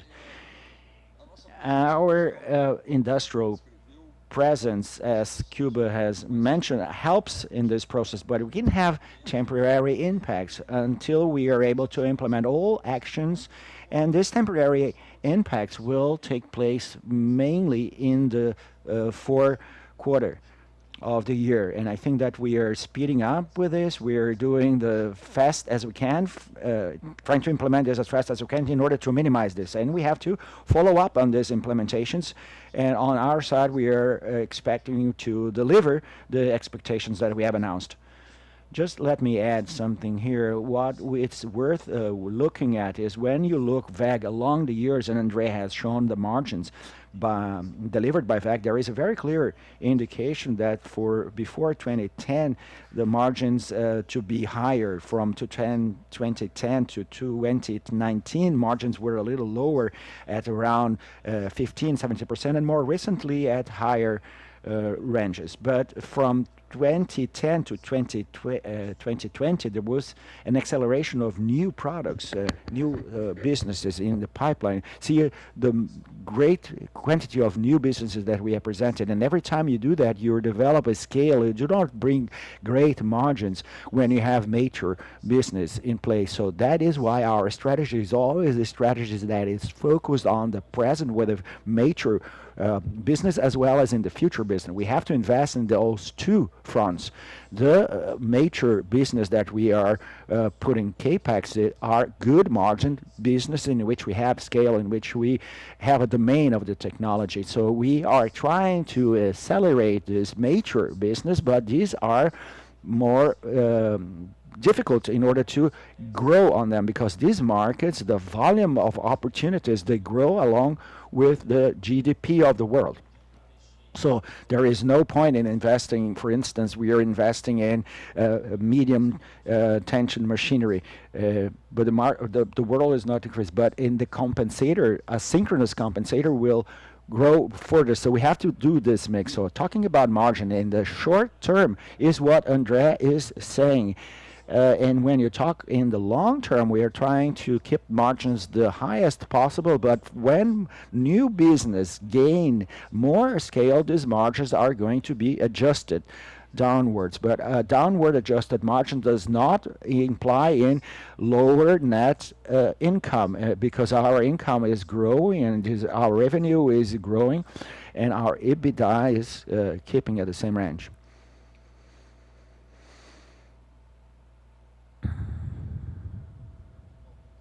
Good morning, Osmar Prado, BTG. I have a curiosity in order how is going to be this ramp for the highest product. WEG is a world company for lower potency, lower power motors, leading in Brazil, but the higher motors has a different channel for distribution. What do you think about the next 5 years? And I know that a lot of this investment in the United States is focusing on this market, so that in about 10 years, but it's another specification, it's another client, it's another kind of application, possibly for different industries. I would like to know what is the way that you're trying to go down in order to replicate your performance in the lower motors. Well, you are 100% right on spot because of showing selling different machinery, mid power. WEG made HVS high voltage sales movement, and this team is a team that started a pilot project in the past, and we started concentrated sales team that will sell concentrated associated higher to mid voltage products, and this has consolidated now. And we understand that the team that sells medium voltage sell projects, and we have now in a very structured way a very strong team in place that sell brown box products, which is motors, gearboxes, and motion drive solutions. And for that we have over 40 commercial units spread all around the world, and we have centers that we call HVS, in which we have well, in Europe we're establishing a center in China, in India, and now in North America. These are dedicated teams to coordinate sales of medium voltage products. And why is that important? Because when we talk about medium voltage products, several times the location in which the project is to be based is different from the engineering company that is offering the thing, and it's also different the product where the manufacturing are located, the ones that are going to buy the products. So I think we're very successful with that. WEG is growing in a very accelerated way in low voltage motors. As I mentioned, we have a HVS team in China that had made an outstanding job, and from 2020 onwards we had our Fumo, our head of motors now, was the head of WEG Energy, and coordinated with John Paulo's team a restructuring of the portfolio. So now WEG Energy has one of the most complete and optimized portfolios of the segment, and what has been made for motors was also made for medium and high voltage motors, and that has brought a lot of competitivity to us. We grew healthy, we grew in a very good way outside of Brazil, in China as well, and in my opinion, the last thing that needed was this investment, as the engineering part as well as the sales structure. As I mentioned, it is different, was already in place, and the sales structure, in my opinion, for the HVS is a key moment that allowed us to grow in drive. So we have a very successful history in the sale of drives, and correct me if I am wrong, but the participation for high is very similar to medium. So it grew very rapidly, because who buys medium motors and drives? They want to buy the set, and WEG is one of the only companies that is able to offer this set. And HVS is offering medium drives for medium voltage, but the whole package that involves lower voltage solutions to complete this plan, as several that we were able to deal with in the Middle East.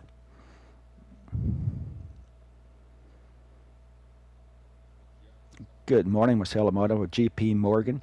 And is it still related to the 1.2 B investment that you're going to carry out in Brazil, and thinking about a synchronous? And I think that the transformer is good capacity to sell when it's short. And when you talk about synchronous in this scenario that is short, do you need to get market share from other? Is more LATAM at the beginning? So can you give us a little more details on the dynamics of this? Well, in the second part of our presentation, we're going to have John Paulo, and I, along with him, I would like with him to build this vision, because what we have to understand is that this capex is geared towards to higher, to bigger machinery, to compensators. That's the first part, and turbo generators. And we are working with turbo generators at TGN to work steam turbines to couple to these generators. And the synchronous condensers, which is with the synchronous motors is a plus that is coming. But John Paulo is going to delve onto this later on, and then we are able to build this rationale. Well, João Paulo will be. Let's leave this job for him. Good morning, everyone. André Mazzini from Citibank. Thanks for the presentation. My question is on this topic that you have mentioned of the service solution. Looking at the global players, they speak a lot about services, and they have a percentage of their revenue. And I'm not sure whether you do this, but I think that you're going into this direction to open up to the service solutions. And what is the percentage of the revenue that you think that you can generate with that? Because I think that is very sticky kind of revenue, because it's very hard to lose that. So what is the kind of revenue that you're expecting with that, and what kind of contracts and solution slash services in the longer term that is more predictable and less likely to suffer this volatility of the markets? Well, I can answer to these questions after we make the presentation, because we're going to speak about services when we talk about reliability of the system. And I think that is going to be better aligned when we have the presentation made. And we are going to have the presentation by Paulo Sinati, which is our services director, showing a repositioning, a strategical repositioning, and he will dwell on that and we'll talk about it. So I will complement in the second Q&A. Okay. Well, can I make another question then? Yes, go ahead. Another one is about a synergy and productivity gains.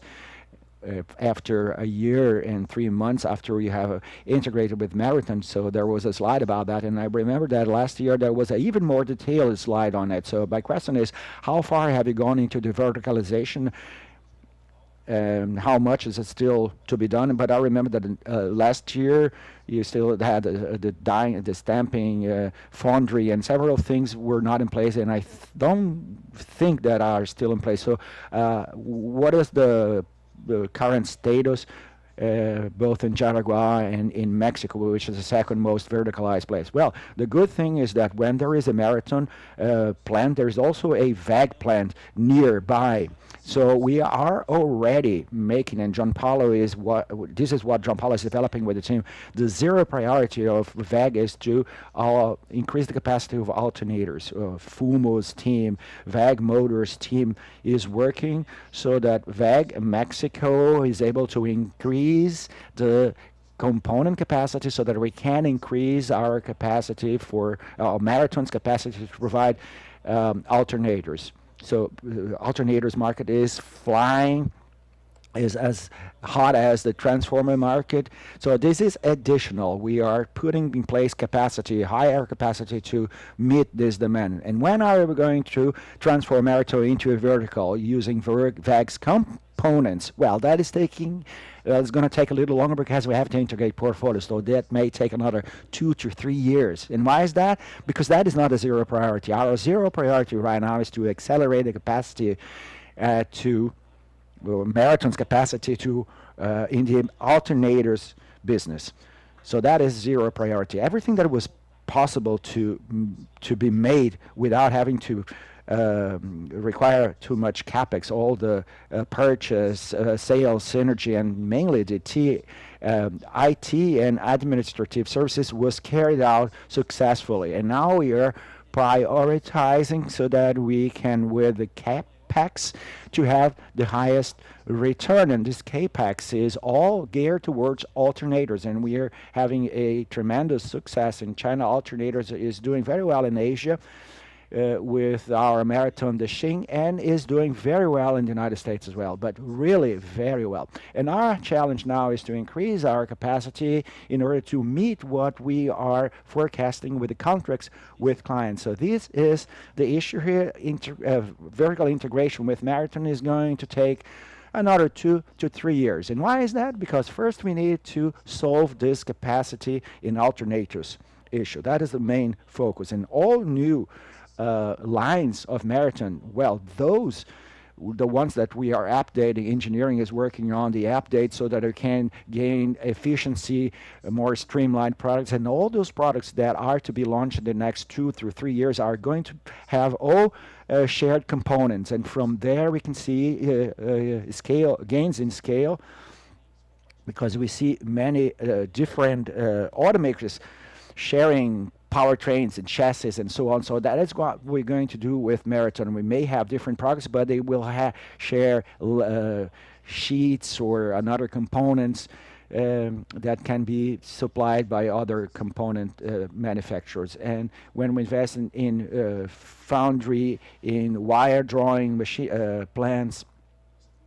our foundry, all is been carried out as expected and forecasted. This wire plant forecasted for the Mexican and the United States and the U.S. market, and to supply WEG motors in Mexico and in the United States, which is Marathon in this case.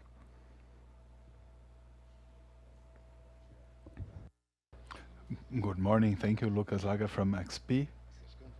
I think this is a subject we will be touching on later today, but along this line of revenue growth, I think that WEG is one of the few companies we see that the market pays in advance for a marginal return above capital when you announce new investments. I think this is very much related to the company's rationale to follow a verticalization strategy focusing on return and so on and so forth.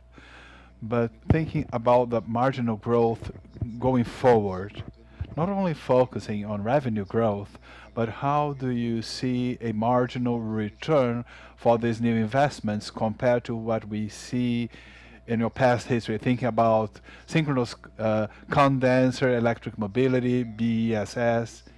If we look at this marginal return looking forward, how does that compare to past investments, and how can we think going forward, maybe considering the economic value added that it will generate with this marginal investment vis-a-vis this past investment? So more focusing on marginal return and not only revenue with these new business lines you are accelerating right now. Thank you for your question, Lucas. I think we have to say a few things here.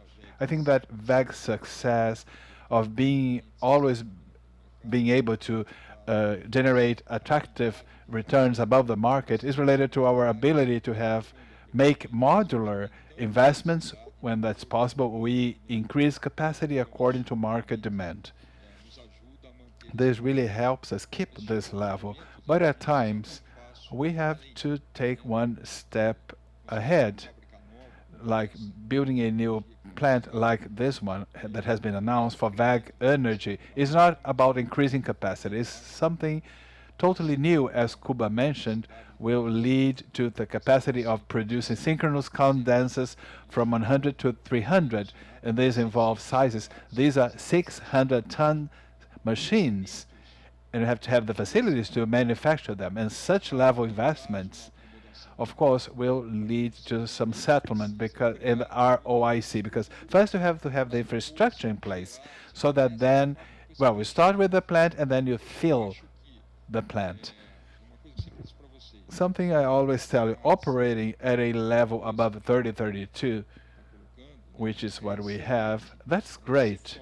That's outstanding. But then we have to settle down so that we can allow the company to grow. So I think we modulate some components, which is growth. The company needs to grow. We have to have differentiated growth. We have to have a different outstanding margin and return on invested capital.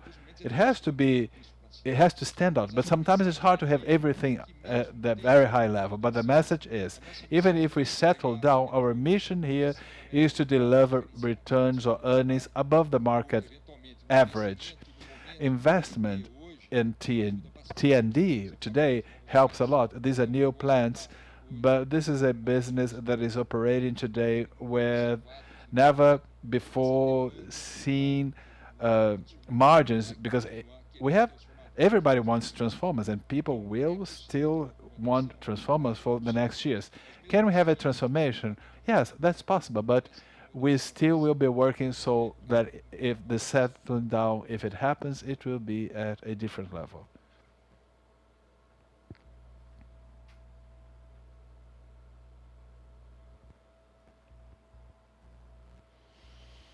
Jens Spies from Morgan Stanley. Just one question on the microgrid solutions.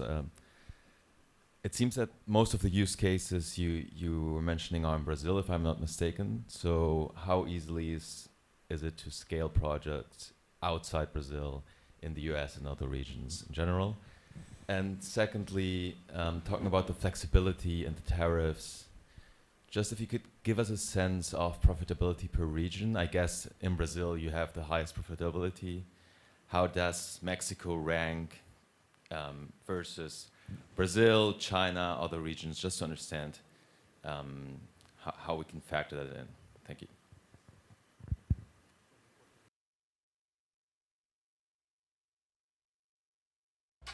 Well, regarding microgrid, inside and outside Brazil, we are starting our journey towards expansion for solar outside Brazil. BESS, we already had an operation in the USA from the BES EPC microgrid outside Brazil.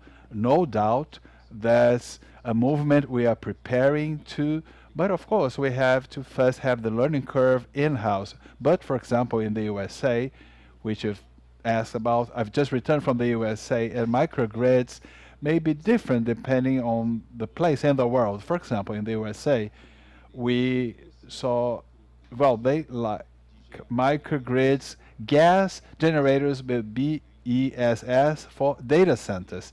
WEG, since we have a penetration in alternators and transformers with BESS, we can, of course, this is just beginning, but in the USA, we could, for example, offer a EPC solution for microgrids with a gas generator, BESS, and solar energy for data centers, because there are data centers now with AI. These are not 3 mega data centers as we have in the cloud, but 300, 400 mega data centers, and they don't even have grids enough for all this power that is required. So in the USA, they have data centers close to gas pipelines in Texas, having independent microgrids with gas generators, BESS, and solar. Solar, not so much now. They have actually more gas generators together with BESS, and they have 10 mega gas generator and 1 mega BESS. And why? Because gas generator is for regular, and BESS for them is a slightly different BESS that we showed here, which is for peak shaving. They have 5 mega, they deliver in 4 hours. There it's the opposite. For example, C equals to 10, meaning that 1 mega BSS will deliver 10 mega in a very short period of time. For a data center, you have the fixed load from the gas generator, and you have 1 mega. If something happens, if everybody is looking for a piece of information in AI, then you have a peak, then you use BESS for the peak demand. We see many promising things around the world for microgrid, not only solar and BESS, maybe EV charger and BESS, gas generator and BESS. So we are looking at many opportunities outside Brazil as well. Jens, talking a little bit about margins, I think that the first message I'd like to convey to you is the following. This evolution or progress of margins in the past few years, part of that was the result of improving margins from our operations abroad. And why do I say that? Because we are always investing in continuous improvements that may ultimately improve margins. But what happens? Let's take the electric motors business, and then I'll mention transformers, and I may mention other examples. The combination is scale plus verticalization is key to improve margins. So let's look at the 3 examples of the 3 main motor manufacturing units in Brazil, in the world: Brazil, Mexico, and China. Brazil, considering that we have the largest motor plant in Brazil and the most verticalized motor plant in the world, it has the best margins over the past few years. What WEG has been doing in all these modular expansion movements, having more and more verticalization steps, with that we have been improving margins elsewhere. Outside Brazil, the plant with the highest level of verticalization that will reach virtually the same level of Jaraguá do Sul will be the Mexico plant when Fumo ends the investment there in the wire plant. The Mexico plant has today a very competitive margin because over time it expanded providing more scales. We invested in a foundry. We invested in new equipment there, and this is leading to better margins in China. It's probable that we will not reach the same verticalization level due to decisions made by us, but in China, what we have been investing is a modernization. The Rugao plant Cuba showed, where energy will also be, is the most modern WEG plant and the one with the highest level of automation. So we really know where we can have verticalization, where we have competitive labor, for example, Mexico, and thus generate good margins. But we also know where we will not be able to reach this level of verticalization, and there we find other ways to improve margins. The message is nobody, in terms of margins, we will not just be based on the margins for WEG Brazil for electric motors. Different plants, Turkey, people from other sites recently acquired, they have to do this continuous improvement work.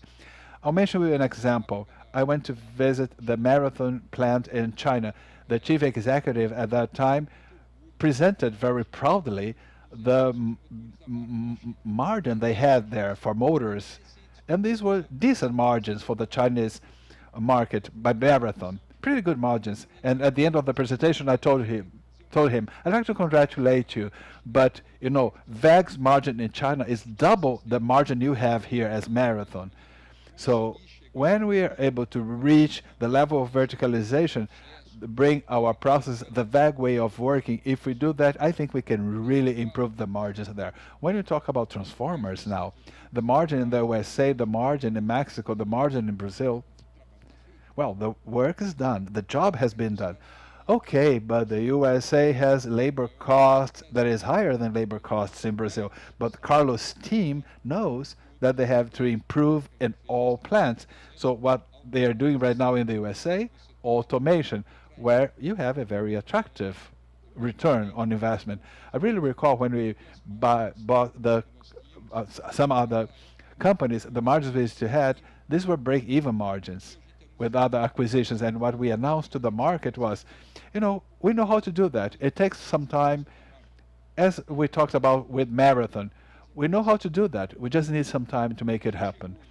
And when we reached the level, and which we had in the business plan to justify our investment, we're really happy. But we continue to work. The market helped us, and today we can operate with margins in the USA very similar to the margins we have in Mexico and in Brazil. And this is what we want to go on replicating, regardless of the geography, regardless of the country. But definitely, scale and verticalization play key roles in this whole process. Just something for reflection. More important than comparing margins in different countries, of these countries with margins in Brazil, is to make sure that for every region, for every geography we are selling to, we have the plant with the best place to deliver the best margins. I think that's the main point. WEG, considering the very characteristic of our strategy, we will produce locally. If you look at North America, our main plant will be in Mexico for North America. This has been decided many years ago. When you look at Europe, our main manufacturing units there will become China and Turkey hubs. So when we look at Europe as a whole, where will we be more competitive? Portugal was the first step, and now we took this step in Turkey. When we look at Asia, well, where would it be more competitive to manufacture? In China. So our benchmark will always be WEG versus local players. What is our margin vis-a-vis local players? And obviously, we also compare to Brazil, so that we try to be even more competitive. But our main focus will always be to install our plants at the place where we have labor competitiveness and a good local market, so that in the long term we can have a better performance. Because we don't see a footprint where WEG Brazil will always be the largest exporter for the whole world. This will not be the case. Local hubs will become increasingly stronger, and these local hubs have to deliver a bigger local average margin compared to other competitors in the same industry as WEG. This is how we see it. We will now close the first Q&A session. We'll have a coffee break now for those who are following us online. We will be back at 11 a.m. Brazil time. Thank you all very much.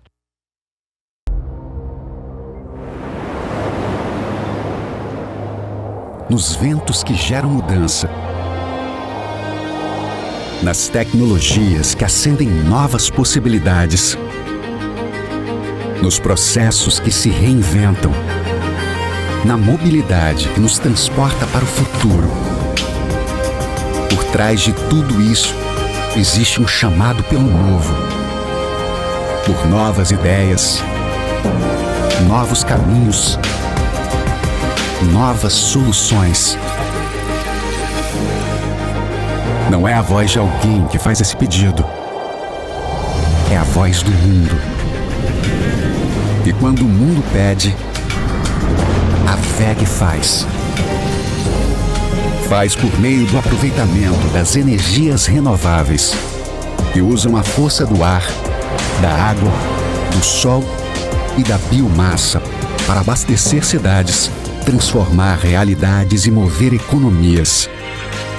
Faz desenvolvendo tecnologias com foco na eficiência energética, que consomem menos recursos e entregam mais resultados, reduzindo desperdícios e aumentando a performance de ponta a ponta.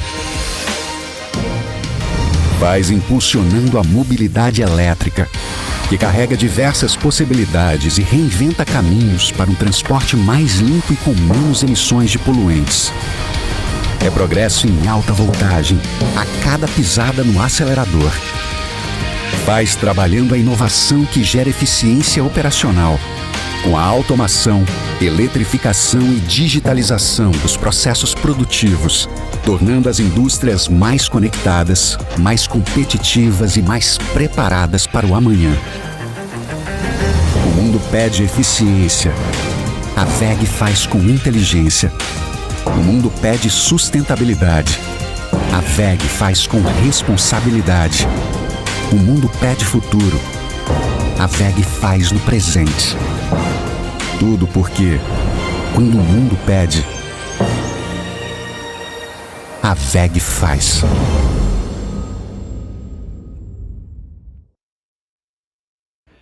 Good. Welcome to our second part of our presentations. As I mentioned before, if WEG Day is a bit different, it's because we are working on certain topics that we deem very important so that you can understand our strategy. So there is one more topic here that is very, very important so that you can understand how it is connected to our strategy as a whole. We started talking about products, nano microgrids, and now we get to the grid itself. And grid, as you know, is suffering with the increasingly use of renewables. We have increasingly more instability on the grid, and these instabilities have caused, in a general way, we have seen the power outages in Spain, Portugal, we've seen outages in Chile, we saw situations in Brazil last year, and this all brings challenges and opportunities as well. And I'd like to show you how WEG, this company that is providing solutions for energy transition, how it is seeing this problem and how we are responding and with which solutions we are proposing. And something very important for you to understand is that we didn't have much time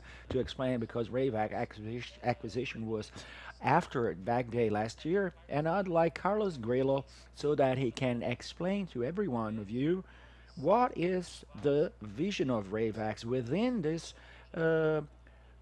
context of strategy as a whole. So the floor is yours, Carlos. Well, good morning. It's a pleasure to have you with here. Dacio. Good morning, everyone. Once again, I will try to start this topic of the modernization of grid, but just more importantly, the reliability of the grid. We made a purchase last year. We acquired Ravex. We announced it. And Ravex, just to shed a little light on it, is a company that was not a startup. It was founded in 1987. It has had a very good reference in control systems. Energy is increasingly more complex. The grid is more complex, and the control has to be increasingly more intelligent so that it can deal with all those different sources, solar, be diesel, different loads. So Ravax brings this in its DNA, and it has operations in Brazil. It's based in Florianopolis. It also has operations in Canada and in Portugal. About 60% of Ravax revenue comes from foreign markets. And then I brought back that graph that I shown you earlier on when I talked about the V2X. We explained briefly nanogrid, microgrid, but now going a little deeper. When I look at this different resources, distributed resources, I have to see always with the point of view of energy and intelligence. And when I see the microgrid, as Nato has explained it, generation is multiple. It's biomass with solar, wind, and storage is BESS. There may be the storage component or not, and the consumption, unlike our homes, it's a more complex one. Is a irrigation pivot, is an hotel with vehicle charging, is industry with its machinery that it has to keep production at peak hours. And when we look at the intelligence standpoint, the intelligence of the microgrid demands a little bit more than the V2X of ours that has all the intelligence, and we can talk through Alexa. And here is much more complex. It has the PPCs. For those of you who is going to visit the plant, you will see the power plant control, which is responsible for connecting the external grid and dispatching that energy, the SCADA, the software, the EMS. That's a very complex system that makes this control layer. And the communications, obviously. It's a complex system of microgrid, has the intelligence to it somewhere.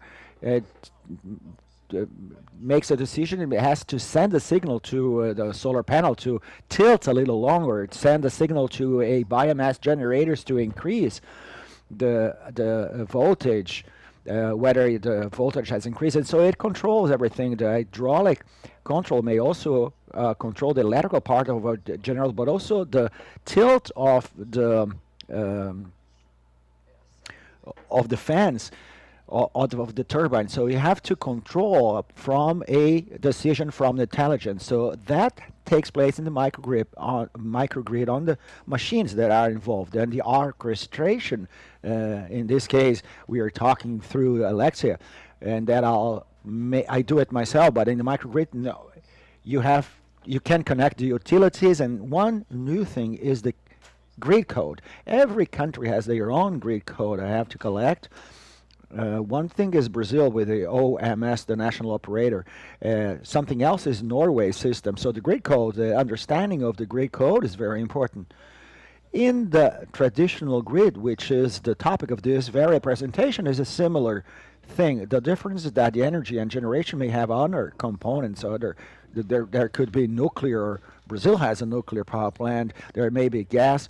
So BESS is a best option for storage. And in consumption, Brazil has a privilege. The consumption is integrated. The system in Brazil is integrated. So this energy may be generated at the Madeira River up north and may be delivered here. So it's an integrated system. And when I get at the intelligence layer, I fuse things. The control and communication is one thing because it's much more intelligence. The PPCs are there, the SCADA, EMS, everything.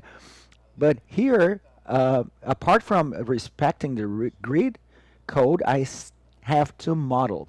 I cannot make a new solar power plant connected to the national grid without modeling, take this information to the national operator, the OMS, and that is an intelligence that is pre-order. I have to convince the operator of the agency that that is a good thing. So all this modeling of the grid code is a very important step to make it taken. And here the orchestration, and different than my home that I speak through Alexa, different than the microgrid that I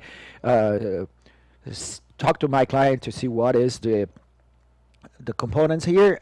The with the grid is the OMS. I have to comply with the rules and regulations. So all this complexity, I can see the different grids, the nano, the micro, and the grid itself. And Ravex comes because of their expertise on this area, because they have the expertise on the control of the machinery, be the micro or be the grid machinery, but they have a lot of experience in modeling to have these connections with the regulators, with the grid codes. So this is the rationale behind this strategy of acquiring Ravex. And only to wrap it up, here is a map.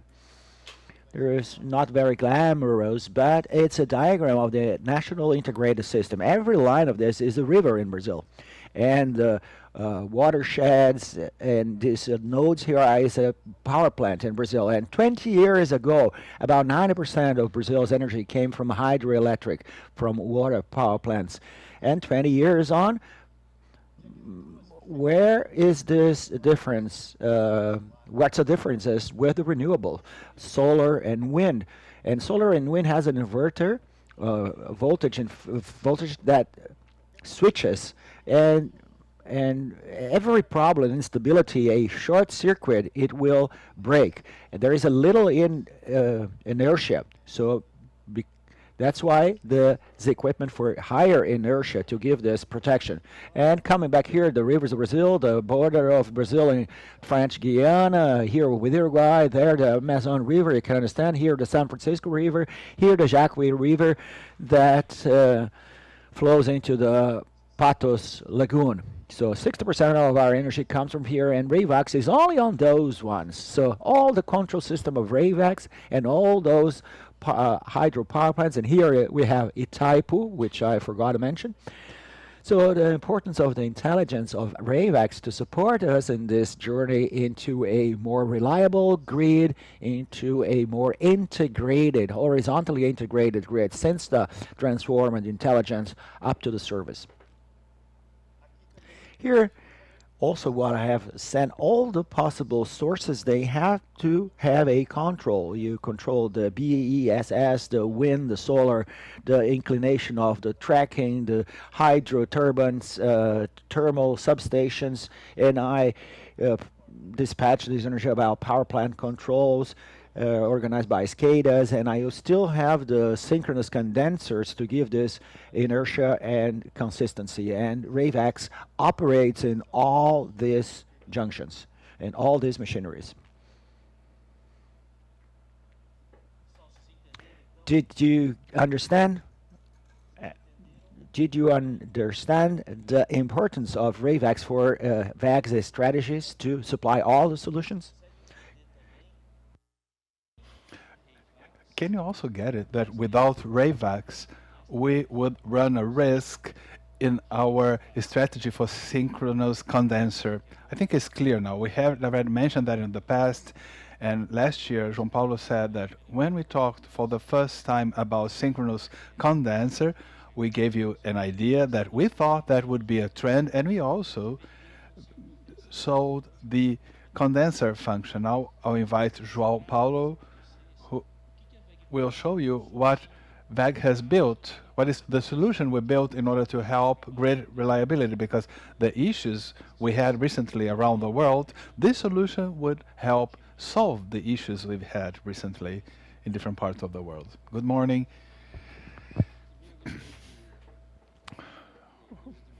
Well, earlier today I was sitting here listening to the presentations, and I got a report saying that the event in Portugal and in Spain, these were different events, a problem, a disturbance in the grid, but not caused by under voltage, but by over voltage.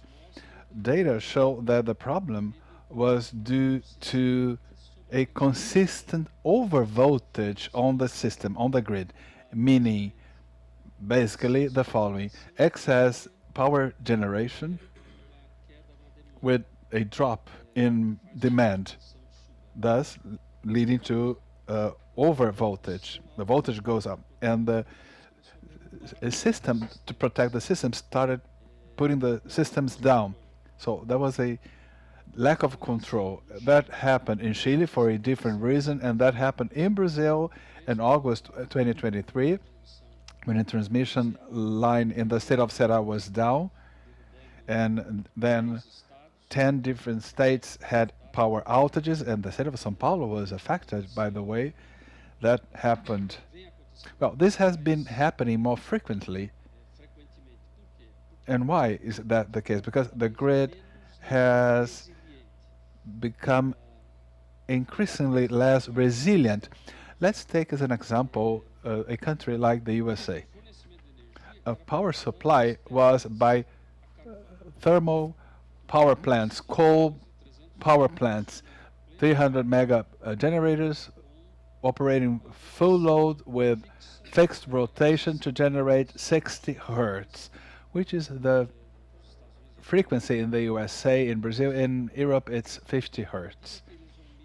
As they migrate to different technologies, and here I don't think everybody thinks that coal is a power source that has to be avoided in the world.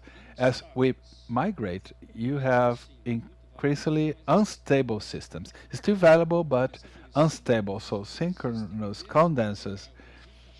Well, in Brazil we have many synchronous condensers, but in the past synchronous condensers were there to regulate as a function in load variation and not generation. Now synchronous condensers have to be added or installed because of variations in generation, particularly as we progress towards the use of wind and solar energy.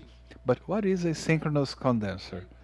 Well, let's look at Itaipu. There are 18 turbines, 700, 800 mega each. It's a big rotating electric machine with a lot of inertia that operates at a constant rotation. So it produces constant energy. What the synchronous condenser does, well, it's a very similar machine in Itaipu. It's a generator, a 700 mega generator. Now, if you take this generator, but it's not moved by the turbine, you put it beside a substation and you accelerate this inertia with power coming from the grid. Once it's accelerated, it will not consume a lot of power, and then it rotates 24 by 7. But there is no turbine. It is moved, it's driven by the power grid, grid power. When there is a disturbance, a problem in the grid, for example, under voltage, the machine will deliver reactive voltage to the grid to re-establish voltage. Likewise, when the voltage goes up, this machine works as a brake to hold voltage down. With that, it helps re-establish voltage drops or dampen over voltage and help re-establish frequency. Is that clear?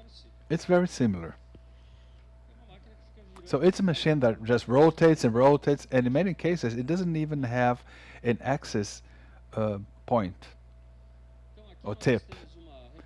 Here we have a representation of a system that we have already supplied to the USA. This is a synchronous condenser, and on the edges we have heat exchangers, and it has here a machine to accelerate, because since this is a very large machine, if you try to connect it to the grid, it will cause a very big disturbance on the grid. So you have a very smooth acceleration with this machine here. When it reaches synchronicity or the rotation that will produce 60 hertz, only then you connect it to the grid. So here basically it provides reactive power. It also provides inertia in megawatts per second, and the power contribution to the short circuit. So these are the features that the synchronous condenser delivers to the grid. But WEG has been making these synchronous condensers for years. We delivered one of 100 mega for Electrosul utility like 20 years ago. And why were we not successful? not very successful because we thought about supplying only the machine. This is the synchronous condenser, and we would supply that to customers who were actually our competitors. I won't tell you who they are. You probably know. These are five major world companies that, by the way, operate in Brazil, but they make their own synchronous condensers, and they would come to WEG only looking for those frequencies that were not very competitive for them. And then we had a contract with one of our competitors, and they were going to buy a 50 mega machine from us. 3 months later, they said, you know what, we decided that we will make the machine ourselves, and then they canceled their order. This made us think, why don't we do the compensation function instead of the condensation function, instead of just making the condenser? You know, WEG has a start system, has the transformer, has excitation system, has the circuit breakers. We have it all. Then we decided to change our strategy, and then we started selling to Canada, USA, Chile, in Brazil. So it became a very attractive business for us, but we had an issue. Basic grid condensers, I'm going to show you, they have a power which WEG doesn't manufacture today. These are higher powers. And these are very heavy machines. Our plant is not able to manufacture them, to handle them in our plants. We have a project. It's been announced, 5 condensers to Chile, and we are having a hard time. You will see this later today. It's quite complicated to handle with that size and that weight in the plant as we have it today. And there are many opportunities out there for bigger condensers. This is when we decided with the new portfolio, together with other projects we needed to make, to announce this new investment. A manufacturing unit that will make turbo generator for our steam turbines up to 200 megas, and also as condensers up to 300 mega. So here we have a depiction of a power system. It can be the Brazilian system, the USA system. They're all very similar. This is what we call basic grid, which are 200 kV systems up, particularly the one on top, which is 500 kV. At this range of voltage here, we are talking here about transmission lines of from 5 to 20 giga. And when we talk about this level of power and voltage, talking about batteries is not really economical. And why is that so? Because in order to make a difference in a 20 giga grid or line, adding 100 mega, that's just like a drop of water. So you have to have here 5, 6, 300 mega condensers. Then you will really make a difference in terms of dampening. And this is what Anel is doing now in the auction that will take place on the 30th. So 5 synchronous condensers of 300 mega each.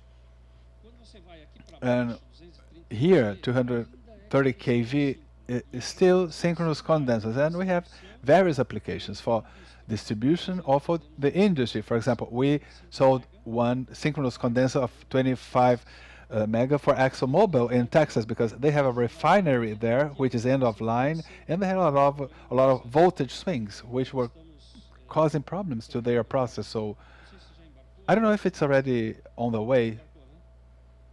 Yes, it is. So we will deliver the system to ExxonMobil.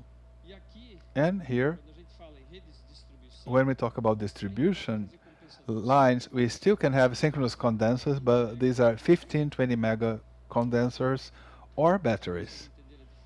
Just for you to understand the difference where we use batteries and where we use condensers. Projects and opportunities. Today, we have 1,200 mega MVAR. This is not megawatts. This is reactive power, or 1.2 gigawatts of power, MVAR, in execution or in the pipeline. So we have changed our strategy and we have a very good portfolio. In Brazil alone, we have 2 giga of opportunity with this auction.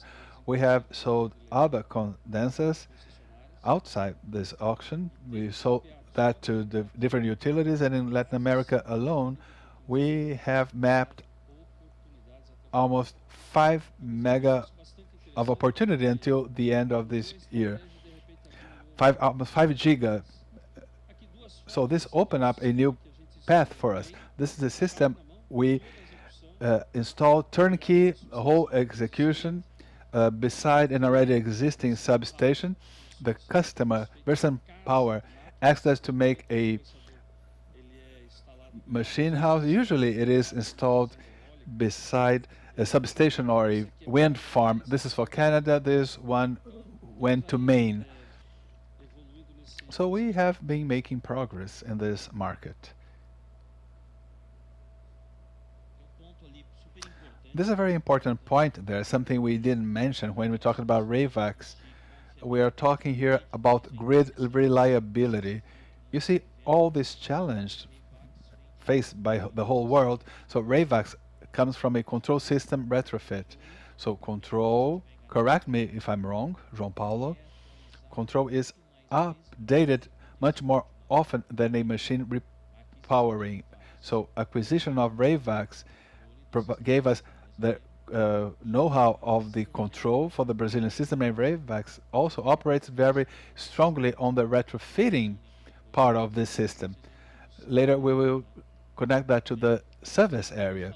Well, João Paulo talked about the synchronous condenser solution to provide stability to the grid, and another tool, another way of providing greater reliability to the grid is BESS. So RAVAX with modernization and retrofitting, synchronous condensers, and now we will see the third solution provided by WEG. Let's talk about BES. Okay, folks. I shown you the portfolio of BESS just to locate you on what we are spoken before, and let's get the micro and nanogrid to exemplify. We're speaking our business unit that we are the big BES or small BESS because we have small to big solutions, and you can see that in the nanogrid we have batteries up to 5 kilowatt hour, and these are batteries that we have been selling for quite a while along with solar systems. So people already opt for a solar system with a hybrid inverter that has solar and battery, and of course that for residencies the only function would be for backup, because in the home you have a single tariff, you don't have a big shave or other functions that would work at the with the BESS. So we spoke about this mid of the way, various microgrids that we mentioned the cases, and in this amid here, I would like to say that 20 kilowatts, we are at the moment that generating 20 kilowatt generators that we use in Brazil to place in the home costs around 50,000 million. If you get our battery with a hybrid inverter, semi-solar, we are offering something much smaller than this, without noise, without diesel use, and without space. So we are gaining in space and scale with this smaller storage systems and a backup system. And what we're going to talk about are bigger systems. And João Paulo mentioned synchronous condensers, but these batteries also have more utility in Brazil. So would be for bit shaving applications, which I'm going to discuss. Here the solution, different than the microgrid solutions, which is only one panel. When you go higher up in the scale, the product here is composed by two parts. We call it the DC block, which is this part here, which is a continuous current part. And in this DC block is the cell connected through battery packs, all interconnected to a heat exchanger, a chiller here, which is a very important component with a DMS in panels integrating all of this in this container, in this skid here. And then we have the AC part, which is also a skid in which we place the transformer and the PCS. The PCS is very similar to a solar inverter. It's called power control system, which is a very similar to a solar inverter, but it's bidirectional. It transforms alternating current into AC into DC, DC into AC. So it's bidirectional. So I see a lot of similarities with the solar, the cell, as if it were the solar cell, but the rest of the electronic, we we know a lot about it, so we have a lot of footprint on this, and we know a lot about this technology, so we consider ourselves very well prepared for this challenge of higher voltage for bigger power plants. As João Paulo had mentioned, Brazil is going through in the curtailment. And what is that? There are several solar power plants that about 20 to 30% are unable to connect to the grid. They are being prevented from doing that, specifically because the grid gets down when there is a over demand, not only when there is an under supply. So with the government plans, we don't have subsidized or supported auction to incentivize put more solar energy into a bigger grid because there is a over offer at around midday, and that has also was caused by the distributed generation in the system that cannot be controlled. Now we have facing an instability phase, and no one can tell the person in their home to put the 10 mega in their home. It costs around 10,000, so they're doing it. So that is that's going to mean an instability of the grid, and it's already in the government plan to make an auction for the BESS, only for BESS, and that is going to it's meant for stabilizing the grid, and that should take place around June next year. That is our forecast, and we are very well prepared with a complete solution, and we are already seeing all the microgrid cases, and we see that the battery can have many more than only one function. We have the voltage control, arbitration of energy, frequency regulation, but at this first moment, and that's why the rules of the auction are being discussed, the highest, it's likely that a big shave um, to load on other times. So there are some GD1 generators that are much better to distribute. They can put 5 mega of small power plants, and this 5 mega is being discussed. 5 mega is at midday, but if I put battery and if I increase my part, may I put 5 mega from 6 a.m. to midnight? Maybe that would be a solution. So we see the battery as a part of this solution for structuring the grid, and we are very well placed for supplying that. So it's just an overview of that. So the auction is necessary, and we are prepared for that. That would be all from me. Thank you, Neto.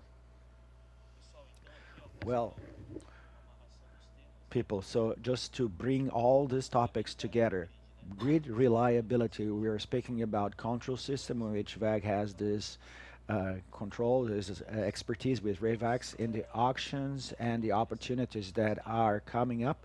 Brazil and foreign markets. Brazil, we have the synchronous condensers, the systems of synchronous condensers, and this is the strategies that we are working Brazil and in foreign markets. It started in the United States, Canada, then South America. Last year, when I mentioned that BESS would be a great opportunity. You can now see several applications in CNI that Nettie has shown, and what we have been using in the agribusiness, building several examples, several microgrid cases. And there is a very important case here that many of you ask me, which has to do with the digitalization. And I'd like now to show you how WEG is preparing itself to increasingly bring more digitized solution to our clients. And it is worth mentioning that this journey started a few years back before the WES acquisition. WEG bought 4 startups. We bought a company, V2Com. We bought a Minimatch artificial intelligence company. We bought a PPE Multitask, which was a company of mass, and M-Visa division. So that was the journey that allowed us to bring and gather the know-how to build WEG Digital. And along with that, WEG Digital is a umbrella business that constructed the whole system that we took to our business unit. WEG build the strategy, build the platforms, and then each business unit was formed their own digitalization team. And I am proud now to invite Alan, who is our head of WEG TD. And he is one of the person responsible for this development. And what is he going to show you? The grid is there. 40, 50 years. Are we able to modernize this system? That's a good question. Can we digitize this grid in order to bring more reliability? And that is what Alan is going to share with us now. Thank you, Alan. Good morning, you all. I am Alan Vicente. I am the Global Industrial Director for Transmission and Distribution, and it's a pleasure for me to be here with you at WEG Day. I am responsible for the WTD process in Brazil. We're talking about 15 plants, also responsible for the investment, the cycle of investments that is geared toward doubling our capacity by 2027. And here we are going to explore a little initiative for digitalization in order to modernize the grid. I'd like to start my presentation talking on 2 very sensible topics. One is the demands of the grid, and that is a reality and is getting even stronger. And the other one is the aging of the system, not only in our markets of where we operate, but we can see that the fleet of a transformer are near the limit or over the age limit, and these 2 issues bring a risk and a operational complexity that is very great to the grid. So we need solutions with intelligence and digitalization. For you to have an idea, the smart transformer market and this digital substations, the growth projections for the next year are bigger than the transformer market itself that is already experiencing very a lot of growth. So there will be a lot of opportunities, and the idea is to explore and capture these opportunities because we are very well prepared for that. And I'd like to start by speaking of our portfolio. Kuba has spoken the journey of WEG, and for our unit was not different. Along the years, we built a very interesting portfolio, next system of digital products, and in our strategy, we focus on 2 fronts. One front of asset management and another one of substation digitalization. In the active assets management, we develop a platform which is the WEG transformer plate. It's sensorial, intuitive, and this information goes to the cloud, and we furnish a control layer and a more sophisticated one with AI to help decision making in the asset management. And we created this platform to be you embedded in any manufacturer's machinery, with many manufacturer with transformers fleet, with several different manufacturers, they have a need to have a single control system. And this system can also be integrated in all our line of products. The pole transformer all the way up to the substation. So we have we encompass the whole market with a very robust portfolio that is innovative and very competitive. In the digitalization of substation, we have evolved a great deal in the last few years. And let me speak about the concept of a digital substation. It is an asset, but we substitute an analog station with new forms of control. So we're going to have optic fiber, you're going to have intelligent electronic components, standardized communication protocols, because several stations have different manufacturer equipment, and you need efficient communications, and you need to bring intelligence to this substation, connecting all the components. WEG can offer new digital substation, be it conventional or mobile, or it can offer a digital retrofitting that can have a partial or complete scope depending on the strategy of each client. This portfolio, in our understanding, we are very well prepared to face this digital demands, and WEG will advance in a speedy way. And because of this portfolio that was built in the last few years, WTD has a complete coverage of the grid. Generation, transmission, up to the distribution, we are able to embark technology and to give a differentiated solution, be it in industry or the transmission lines, where with big equipment that demands a differentiated control, or equipment of critical equipment such as data centers, up to the technical complexity, so as photovoltaic with their variations, and we have to maximize the use of these assets and operational capacity. A next step that is very important in our strategy, digital strategy, and motivated by the importance that we give to the digitalization topic, we have implemented in Blumenau, very near our fabric plant here, an innovation center. And at this innovation center, we are going to address all initiatives geared towards initiatives for the digitalization of process. We're going to have a assembly line for substation protection, control, and supervision system, which is the brains of the substation. We're going to allocate over 400 employees. So this is going to be a multidisciplinary team, engineers, data,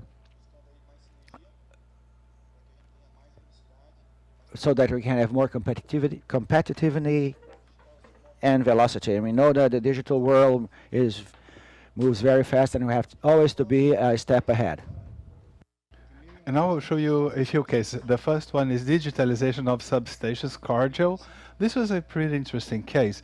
The customer was doing a refill in their new plant, and when they came to us, they said that they were having some difficulties in conventional substations and other operations. Operational maintenance problems, some maintenance work they needed to perform, they thought that they could be avoided. So shutdown in production that could be avoided. So we looked at their needs, and in partnership with Cargill, WEG was a pioneer and launched the first digital substation with a digital transformer. This substation is operating in Três Lagoas, Mato Grosso do Sul state, and their operational conditions are much better than a conventional substation. And what was the impact on the customer? First, lower capex and opex, because their maintenance expenses were reduced, reduction in physical footprint. Command house is tested, comes out of WEG tested, reducing installation costs and time. Copper cables were replaced by optic fiber. In this type of a solution, we can get 40 to 80% savings. A lot of reduction, not only in material costs, also reduction in carbon footprint. And also, it is simpler to build this, so it provides more agility in future expansions. And finally, it's more resilient, it's more robust. There are communication protocols, redundant protection communication controls, and therefore they can have early fault detection. Summing up, it is much more resilient for the grid. Another very interesting case, this for Gerdau, this is an asset management case. This is a full solution, asset management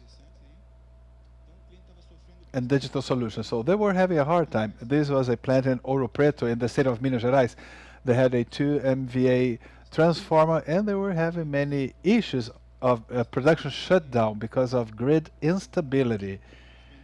And they were spending a lot of time with their maintenance crew, and they had to go to the field. The maintenance team was being exposed to risk because the equipment was energized, and they didn't know what the problem was. So they came to us, and we indicated a WEG industrial transformer specialist, and operationally they are in much better condition. So they have now real-time monitoring in the cloud, wherever they are, and the real-time monitoring. AI helps them in making maintenance decisions.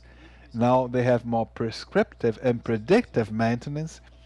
This platform has a very interesting feature, which is the health index of the transformers, which is very useful for those who have transformer fleet, where data collected in sensing, they rank assets in criticality to schedule maintenance.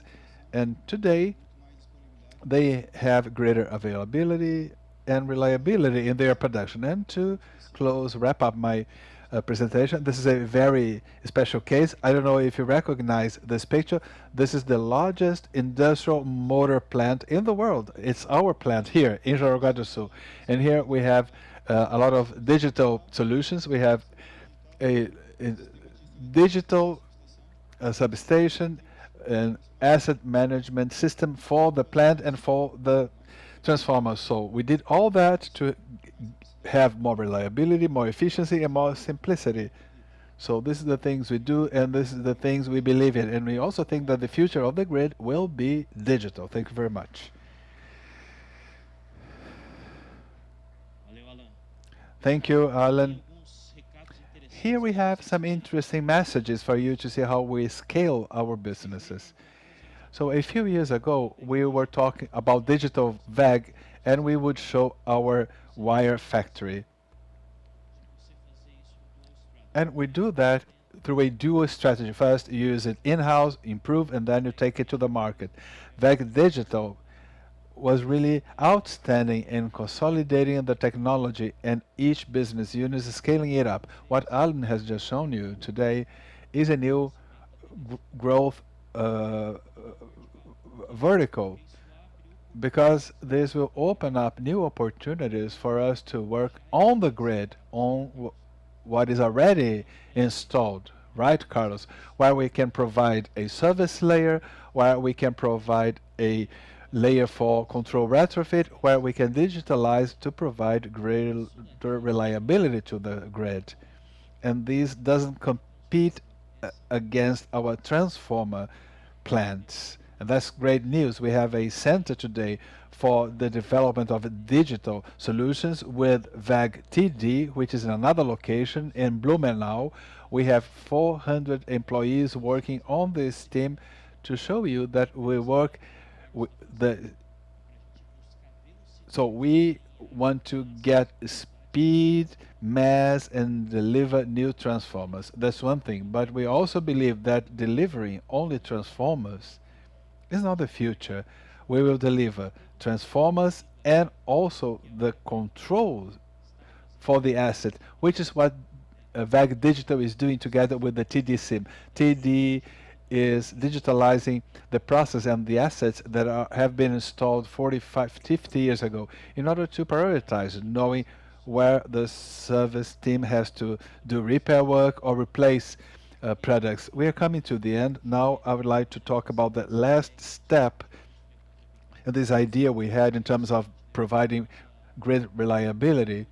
No, when the whole board started discussing opportunities for the future, we see the service area as a big opportunity to be tapped in. So we talked about different service layers that will be part of electric mobility and service layers where we will be increasingly delivering integrated solutions to our clients so that they can be really reassured. For example, when you talk about charging stations, 1 out of 10 vehicles in the world cannot charge when they want to charge.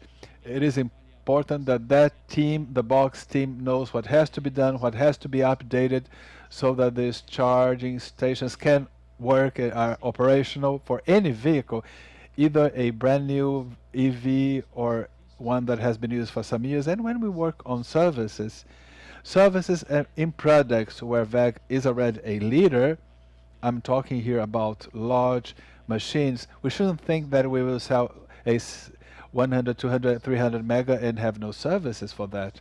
So services is starting becoming increasingly part of our DNA. Over a decade ago, when we bought TGM, when we acquired TGM in 2018, we entered the services world, and we were not used to that, and we made a lot of progress. Sinot led that operation for some time with their team, and we learned how to operate assets. And the service bit, for instance, TGM, Sinot, became a major part of our business and what we are doing here. And this is a new vision. It's almost a new vertical component. This is an opportunity that starts to be deployed, meaning also making retrofitting and maintenance and big equipment, large equipment. I'm talking about the equipment Sinatra is going to be talking about, but particularly we are finding many opportunities to scale up services for traditional products and doing that globally. And what he's going to be talking about now is not really based on traditional products where we are in the whole world, but this has to do with the new vision we have for the services area for this particular business, which is grid reliability. I'd like to invite Sinotti. He is today Director for Energy Solutions and Services. And more recently, starting this year, he's also responsible for building this business. So, Sinotti, the floor is yours. Thank you, Kuba. Good morning. It's a pleasure to be here talking a bit about services. As Kuba said, this complements the whole package of solutions WEG provides to the market.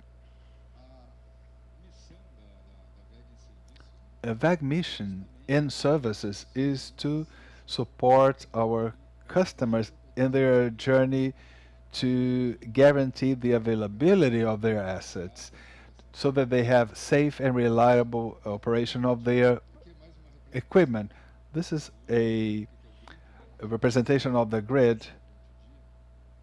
We've seen other representations of the grid today, but anyway, we see everything that is connected to the grid. We have the plants, the generation plants, hydroelectric power plants, large ones, medium-sized power plants and small power plants, thermal power plants, wind energy farms, solar energy power plants, green hydrogen, synchronous condensers, biomass thermal power plants,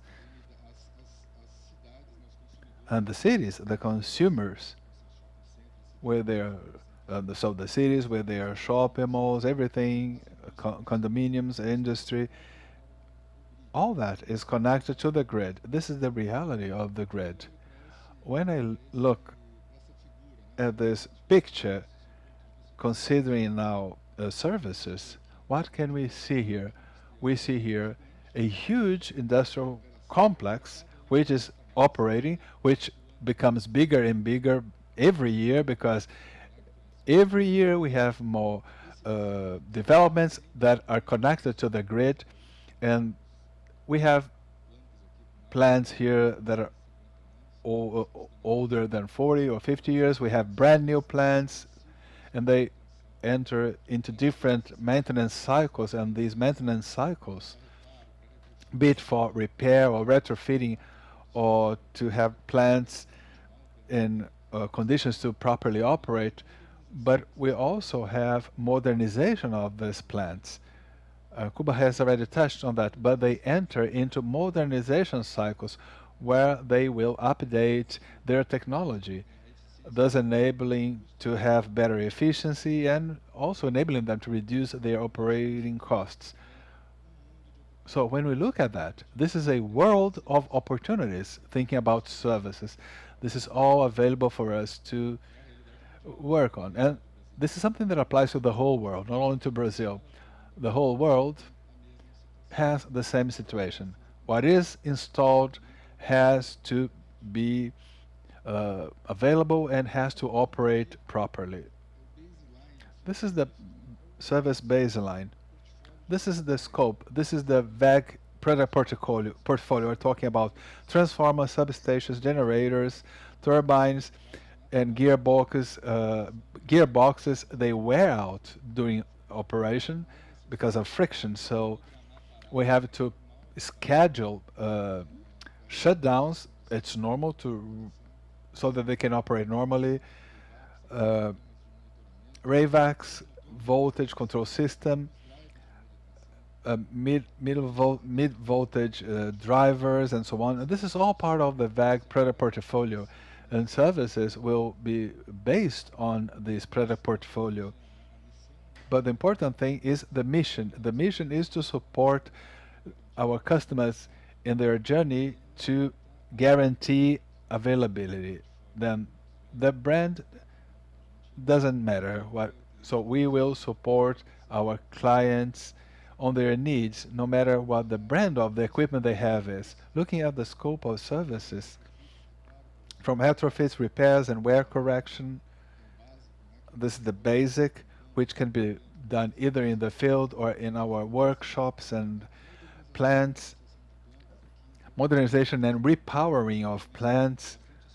This is a very special opportunity for us in services. I will give you an example of the hydropower plants. Most of them are older than 30 years, and they enter into a very important phase of modernization, retrofitting, where control systems, particularly control systems, will bring efficiency and operational gains for these assets, and also equipment repair. And WEG will go beyond WEG product portfolio because we are full EPC contractors. We provide the whole offer to modernize these plants, and we are then responsible for a full package.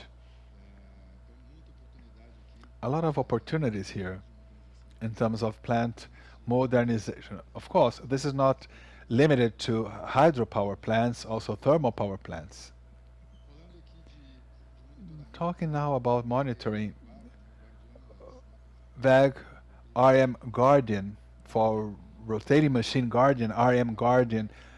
There we work on diagnostics, evaluation of insulation systems, and risk mapping, where we can follow what is the performance of the machine and the service life of the machine. We can monitor and follow all that, analyze trends, and then schedule a shutdown for repair, for maintenance at the best time for the customer, avoiding or preventing an unscheduled shutdown, which is what they do not want. To wrap up this part related to services, we have O&M. WEG works on operation and maintenance, particularly within the 4 initiatives: wind farms, all wind farms. We have delivered, we provide O&M, so this is a full solution provider. We design, we manufacture, we transport, we install the system, we commission it, we connect it to the grid, and then it operates, and then we are in charge of maintenance, providing high availability, field engineering, remote monitoring, predictive, preventive, and corrective maintenance. This is all part of the OEM in a contract that may vary in time depending on our customers' needs. This is what I had to present. Thank you very much for your attention. We are getting near the end. I'd just like to give you the final announcements here for everyone so that we can wrap it up our vision. We have worked a lot this vision today that energy transition is at the center of the strategy of our company. The energy transition, I would say that we mentioned three very important topics. Our e-mobility solutions in which we were as, as well as what is embarked vocational vehicles as was shown today, as well as in the recharging station in which WEG has a very wide array of solutions to be a global player, to put, including sending a director to Europe to, and what is going to happen increasingly in the world is what our director in Europe is coordinating, and we talked about microgrids and several solutions that we have for the day-to-day implementation. We're not talking about the future, we're talking about things that we are selling today because it's reality, because the cost of battery packs have reduced a lot. And we've spoken us for about how we are preparing to work with the grid that is having an acceleration because of the use of the increase of the use of electric energy, but also by the generation of renewables that is entering the grid. So there are several opportunities that we have shown you today, and it's worth mentioning that these are high technology equipment that need a high level of reliability. And it goes without saying that there's a topic that we haven't mentioned today, which is data center, but a lot of what we're doing today has as a final destination data center, and that has, and all of this we are wrapping around a service layer. We are putting it together with services. So the layer that we are doing for wind generation, I think we need to have an OEM for BESS in order to guarantee that the BESS works in the future. For all adjustment of battery is carried out by a team that knows what you're doing. And in the same line as we are talking about batteries, we're talking on e-mobility, which has a dedicated team. So you can see that we are trying to bring it all together and connect everything in the strategy of WEG, that is products, system, and solutions with a service along all the life cycle of the asset. So every one of these business units, all of this business generate a opportunity pipeline for growth in the revenue with verticals that we believe are very good margins. And I'm speaking about business that WEG has already a great expertise. Major business, we are accelerating everything that we brought to you today are businesses that WEG has already been operating for a lot of years, and we have a lot of expertise in order to create new opportunities. I also like to say about energy transition inwards, because it's very nice to speak outward but not look inside your own home. And WEG has taken a very challenging last year when we had a sustainability director nominated last year, and we constructed our vision to reduce scope 1 and 2 up to 2030 and neutrality up to 2050. And we have managed to reach until last year 28.2% reduction in that target that we have for 2030 for 52%. We are fully convinced that we are going to follow and meet these targets, and we are doing a mapping of all our the possibilities for reduction in scope 1 and 2. Our operation are an example of how this is evolving. Not long ago we had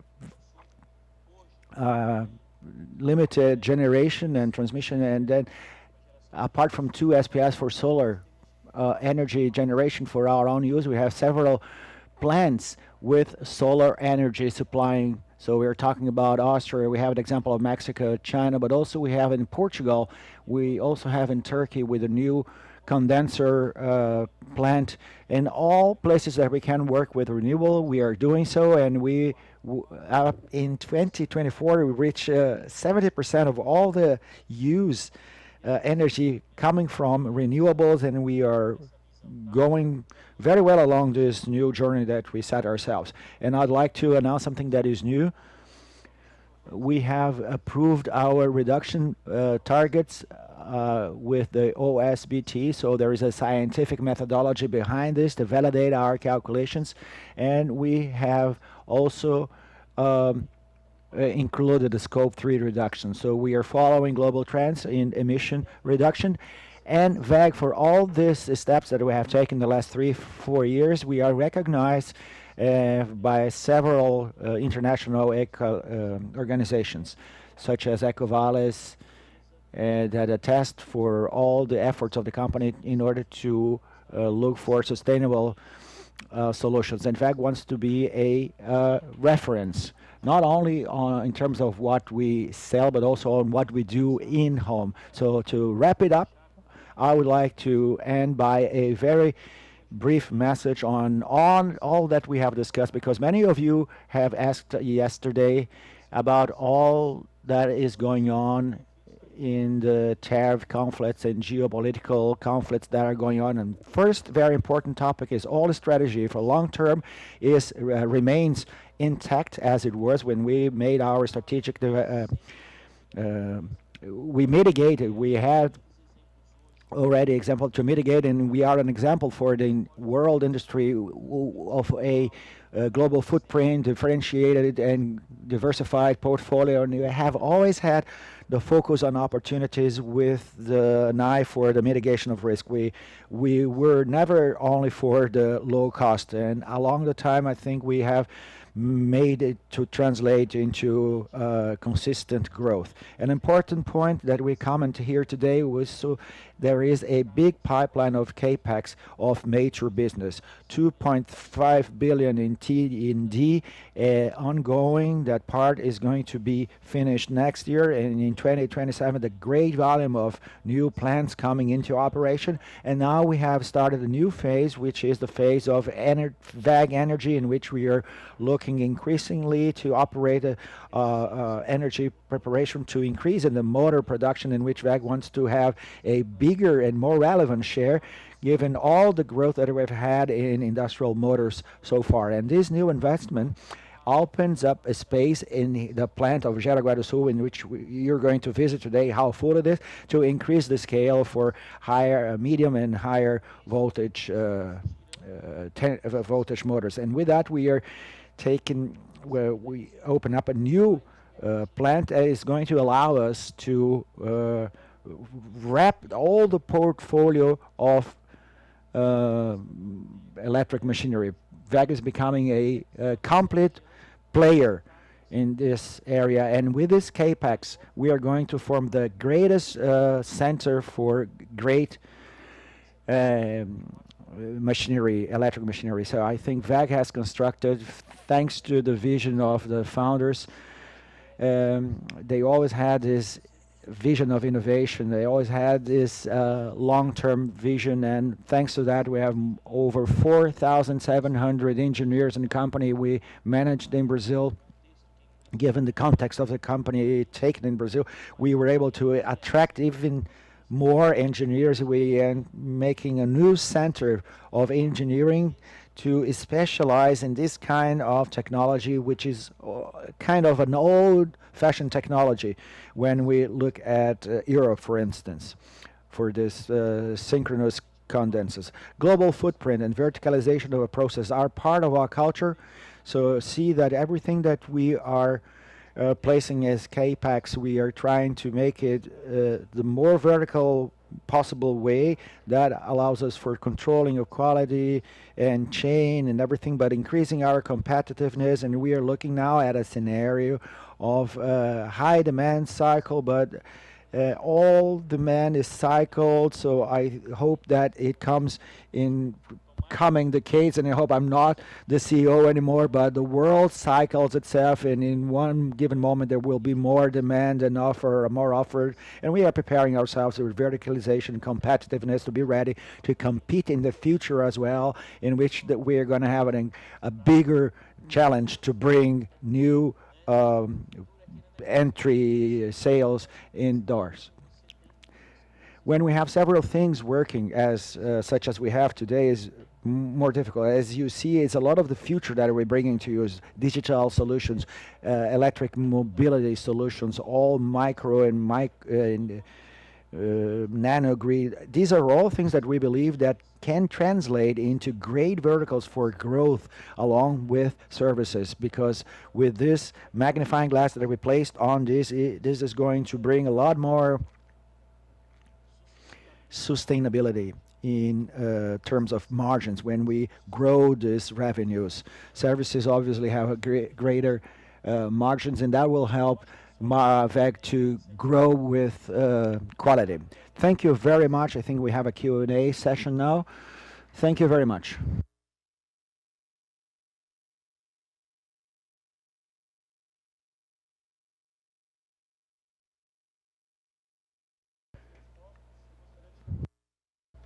We will start the second Q&A session. I'll call Cuba, and I'll bring also the managing directors, Guido from WEG Digital Systems, João Paulo from WEG Energy, and Carlos Prince from WEG TD. Please come to the floor. So just as we did in the first Q&A session, if you want to ask any questions, please raise your hand. And when you get the mic, please tell your name and then ask your question standing, so that we can also film you, so that those who are online can see you asking your question.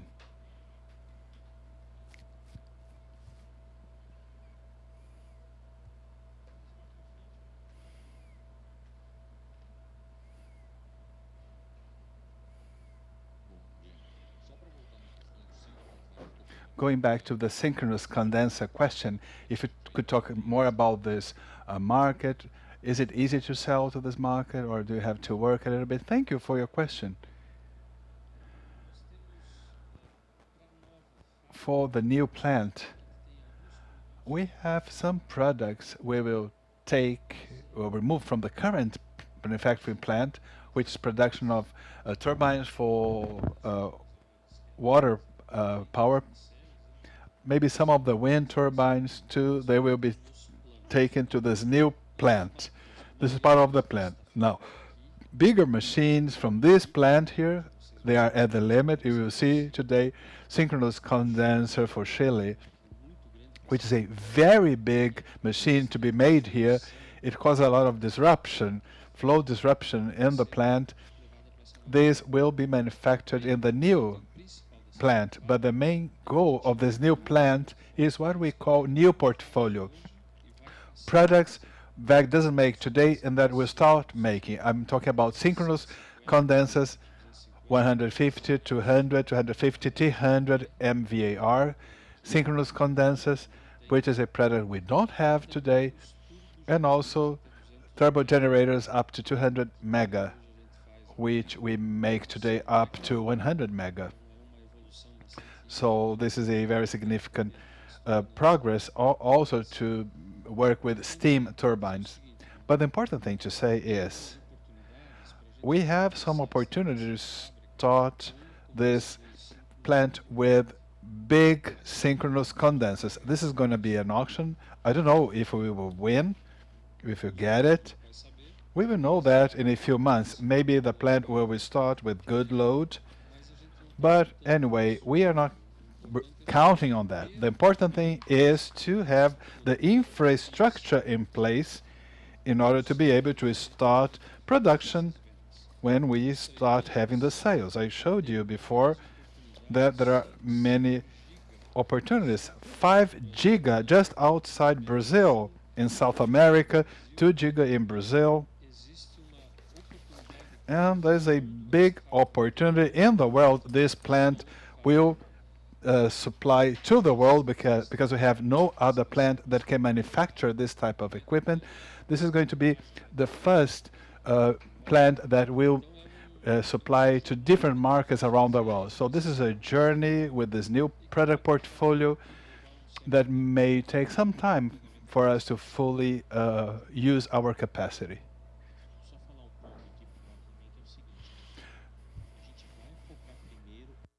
We're going to focus first on this kind of products that have a higher demand because synchronous condensers, motors in the market doesn't grow. The GDP does, but there is a entry barrier that is bigger, so it's much easier and more intelligent to work on what the growing demand, or you're going to have a ready plant that is much more aligned with what is going on.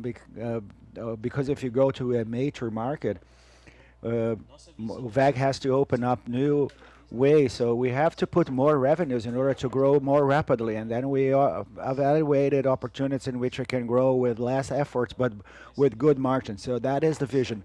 Synchronous machinery are going to produce, but that is not the main object. At the beginning, we want to create capacity in order to be ready to supply the auctions that are going to happen, or the opportunities, sales opportunities that are coming up all around the world.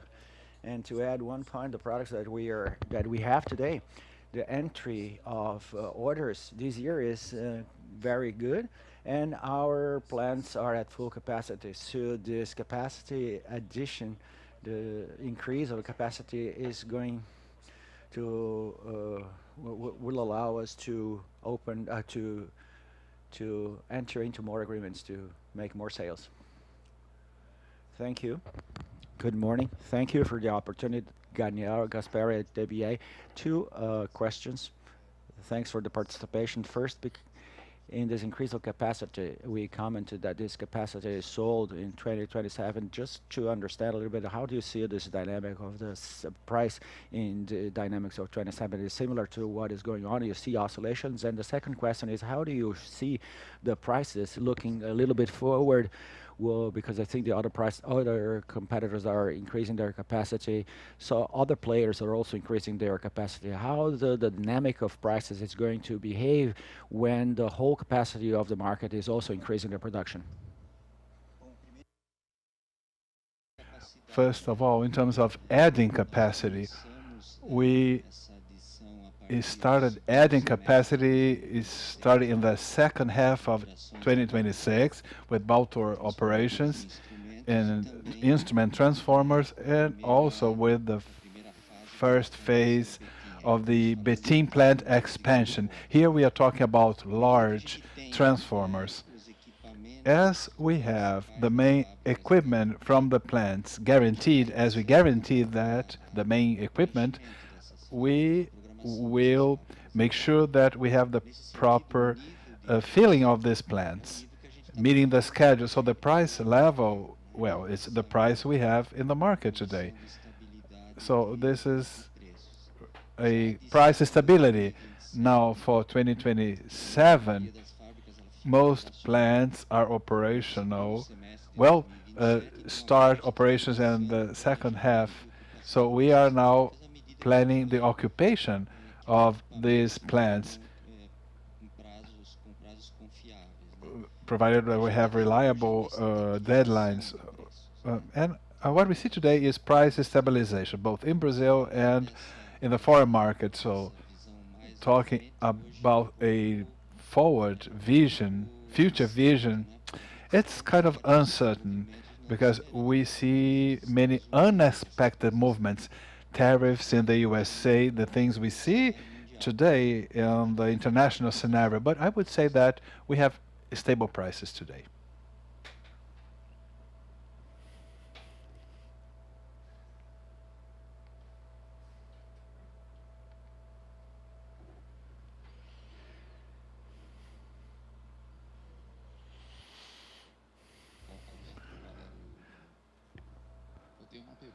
Alberto Valero, I have a question on services and the expansion of staff. Are you hiring more people? What we should expect? So I imagine that you already provide a little bit of services today. So what are you thinking going forward? And also in terms of product differential, if your transformers have some differential.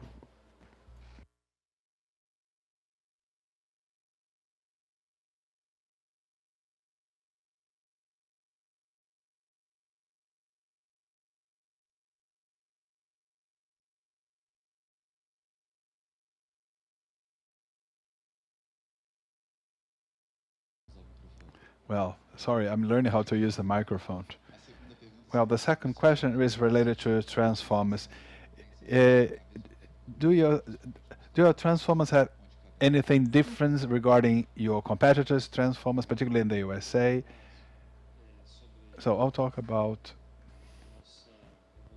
our progress in services. Since from the acquisition of TGM back in 2018, we started to understand a little bit better the services business and the good opportunity of revenue with good margins that was brought by TGM. And gradually we migrated that to the services uh, in rotating electric machines, changing our, transforming or turning our São Bernardo do Campo plant into our hub for services. And then more recently, around 1 year ago, we decided to speed up this business. First, with the transfer of our industrial director from India to Portugal, creating a service center for or management for Europe, and also a service unit for in Minneapolis to work with steam turbine and rotating electric machines working in the USA, and to coordinate that at global level and to accelerate growth. We decided to have this global service management through Paulo Sinot, who has just given you a presentation. So the services business is accelerating. It's becoming a good source of revenue and results. But we are still structuring it. We right now have a more robust, more solid structure for services, and we will speed it up for the whole world. Regarding your second question, I'll highlight 2 points in terms of what is the difference in our transformers. So first, our response time back since 2023 announced investments in new plants both in Brazil and abroad. So we know that WEG is important in the transformer market, for the Brazilian market, and also abroad, with investments made in African countries, Colombia, Mexico, USA. So our response time to the market, a response to this growth in the transformer market, was very fast. And the second point regarding our competitiveness, well, we have this vocation for verticalization in this investment package, both in Brazil and abroad. A good part of it is dedicated to verticalization, which makes us more competitive.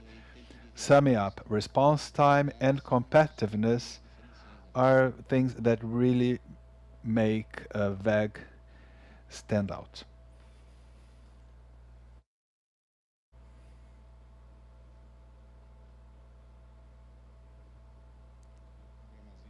Dermazin from Siege again, thank you.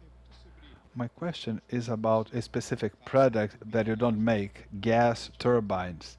An American competitor makes that. They have a huge demand for that. Maybe it's something hybrid between 100% renewable energy and something that uses fossil fuel. Fossil fuel is in the middle of the way.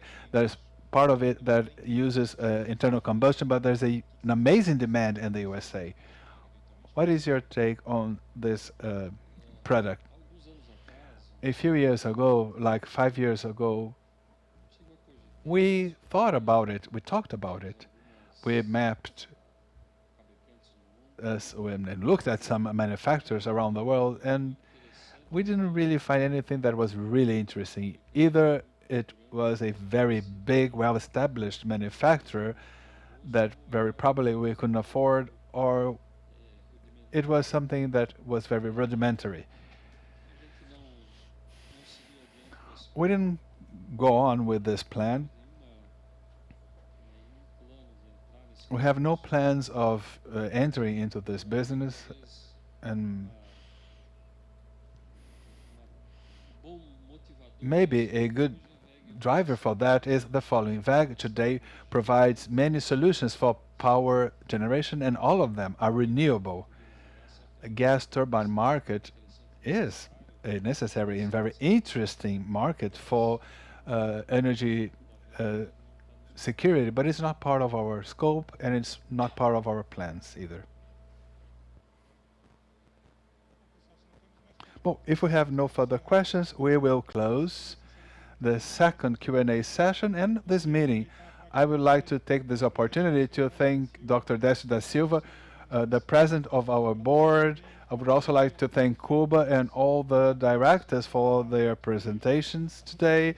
I would like to thank all our directors who were here attending this meeting, the investors relations team for the organization, the support we got from our IT and marketing team who helped us hold this meeting, and also our suppliers or providers. So for those who are following us online, we have a link to a satisfaction survey, and for those who are here, later we'll send you a survey form by email. Please answer this satisfaction survey. It's very valuable so that we can further improve our meeting for next year. So thank you all very much for attending this meeting, and see you in the next WEG Day. Thank you very much.